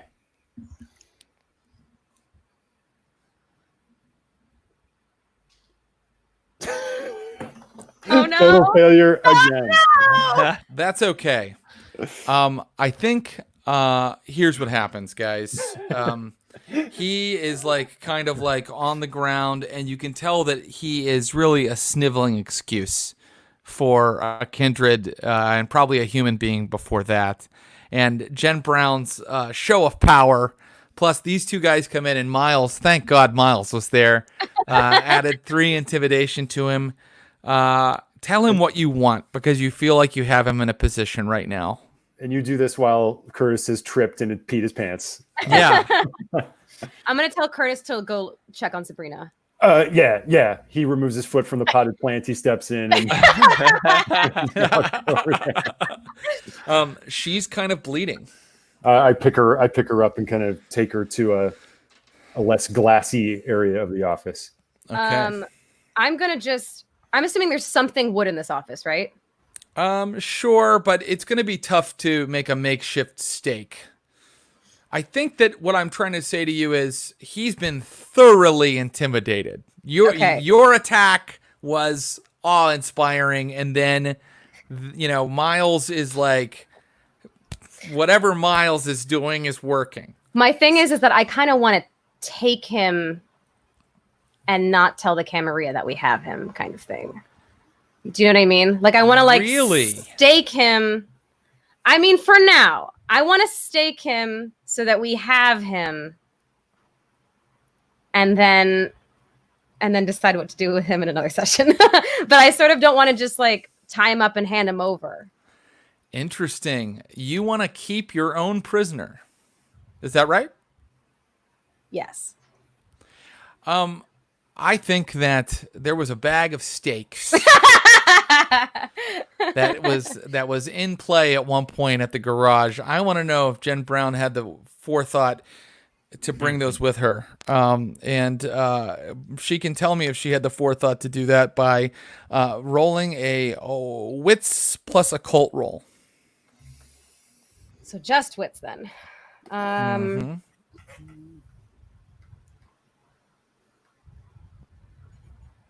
No. So you're either going to have to let him go or you're going to have to turn him over to the Camarilla. What do you want to do? I'm going to, with my gun still pointed at his head, I'm going to say, you have two options. You can come with us willingly and answer some questions, or you get fed to the fucking dogs. Which is it? At that moment, I make Ruby, who's also with us. Well,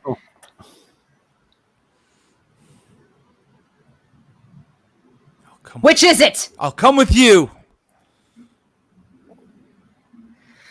Miles, tie him up. You got it. There's Okay, one last moment before you... Oh, go ahead. Oh, no, What go were you ahead. going to say? There's one last moment before, you take him to Churchill, in conjunction with his master, with his superior crimes. Because you're pretty sure you can prove that he was connected with all this too. I mean, it was his profiles that you read in the company records that showed him paying out that money. So he's connected too. I think that the last moment is you have to spend a little time with Sabrina here. Yeah.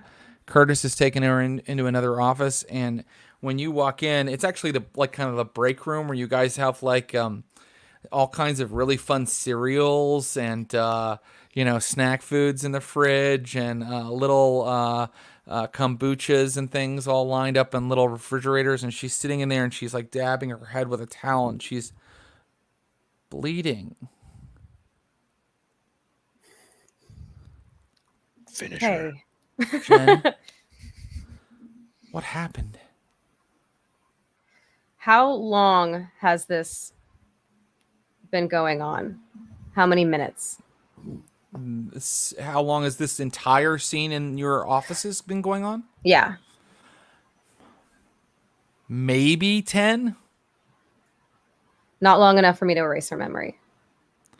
No, I think erasing the memory, it's past the point when you can do that.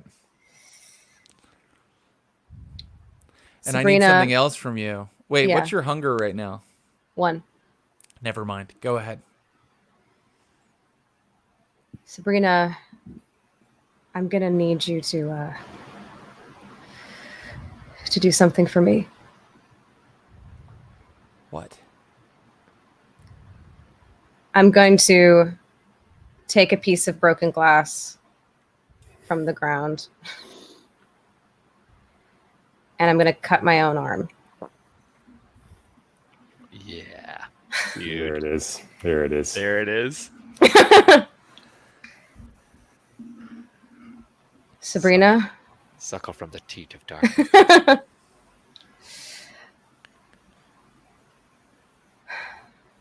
I need you to drink this. And that's where we'll end tonight. Yeah. What a fantastic session. I had such a great time. Thank you guys for dancing around and following all those clues all over Pittsburgh, and for putting together such a great little case. I just want to thank you again. Ashley Burch as Jen Brown, Ross Bryant as Curtis Krieger, and Thomas Middleditch as Miles Vanderbuck. Next week, we will be doing another Spotlight episode. Next week will belong to our very own 62-year-old vampire, Mr. Miles Vanderbuck. Yeah. So be sure to tune in for that. I am going to say thank you, and then say goodbye to my guests, and we'll see them next week. Bye, guys. Thank you. Bye. And so that is episode 11, chapter 11 of Vampires of Pittsburgh. This is Stream of Blood. Follow us on Facebook and on Twitter, and you'll know about all the games we're doing. Does anybody have any questions or comments or complaints that they'd like to toss at me while I'm still here for a couple more moments?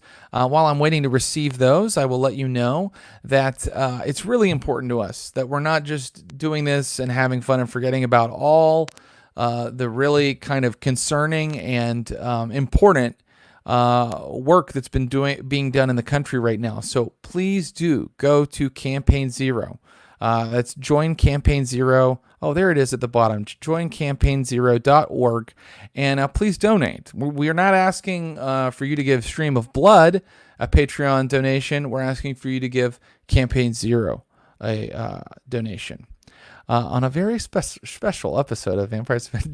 Yes, Jen now knows how to drive. I thought that it was appropriate for her to spend XP on that because she's done some driving in the game, some very tactical driving. Surely she learned something from that. Now all that's left is for her to, get a new car, because I believe her Prius was destroyed all to fuck by a werewolf attack. That's a fun sentence. Any diablerie?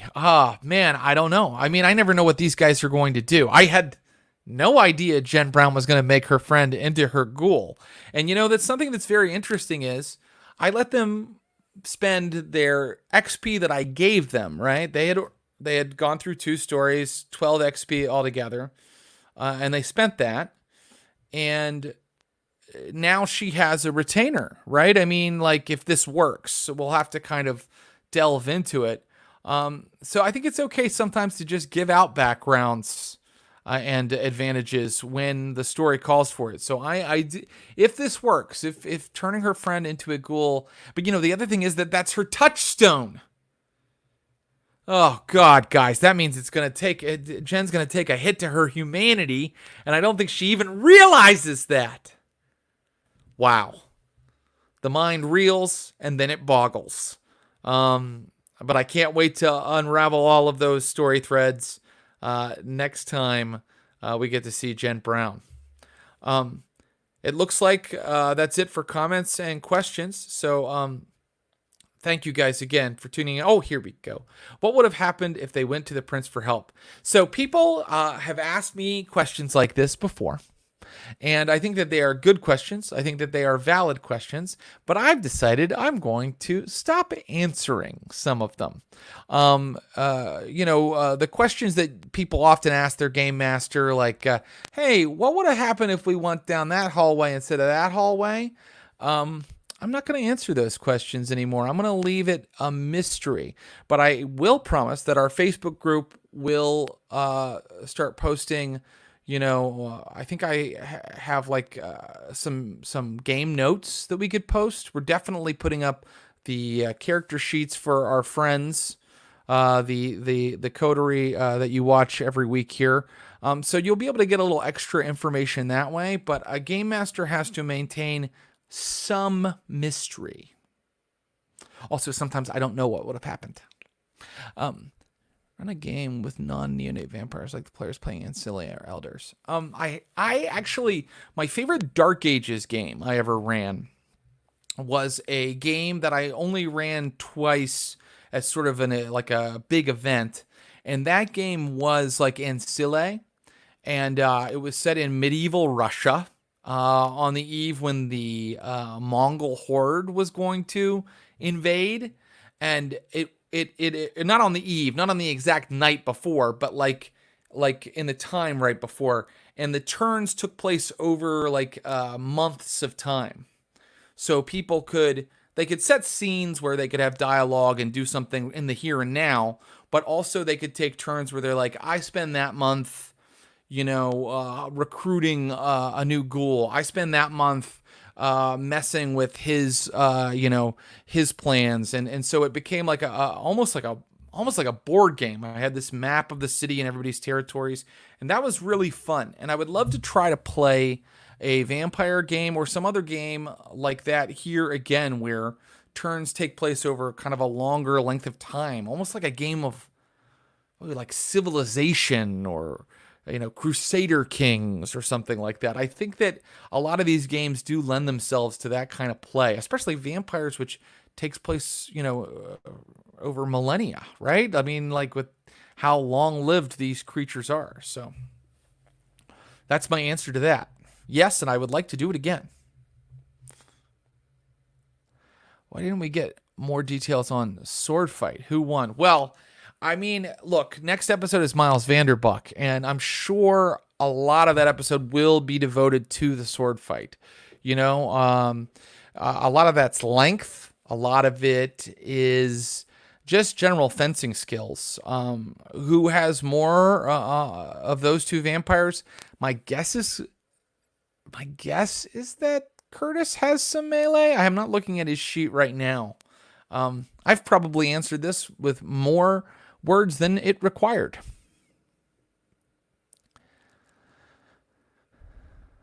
Oh, that's a great idea, Frequent Beef. That's actually an awesome idea.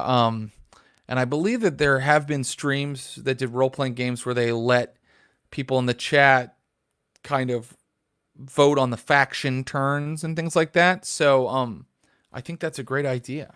Yeah. All right, that's it for tonight. Remember, we're back on Sunday at 2 p.m. Pacific for the Neptune Society for an adventure in merry old London. Is that a British accent? Until then, I love you all. Thanks for watching, and hashtag get pink. Bye-bye.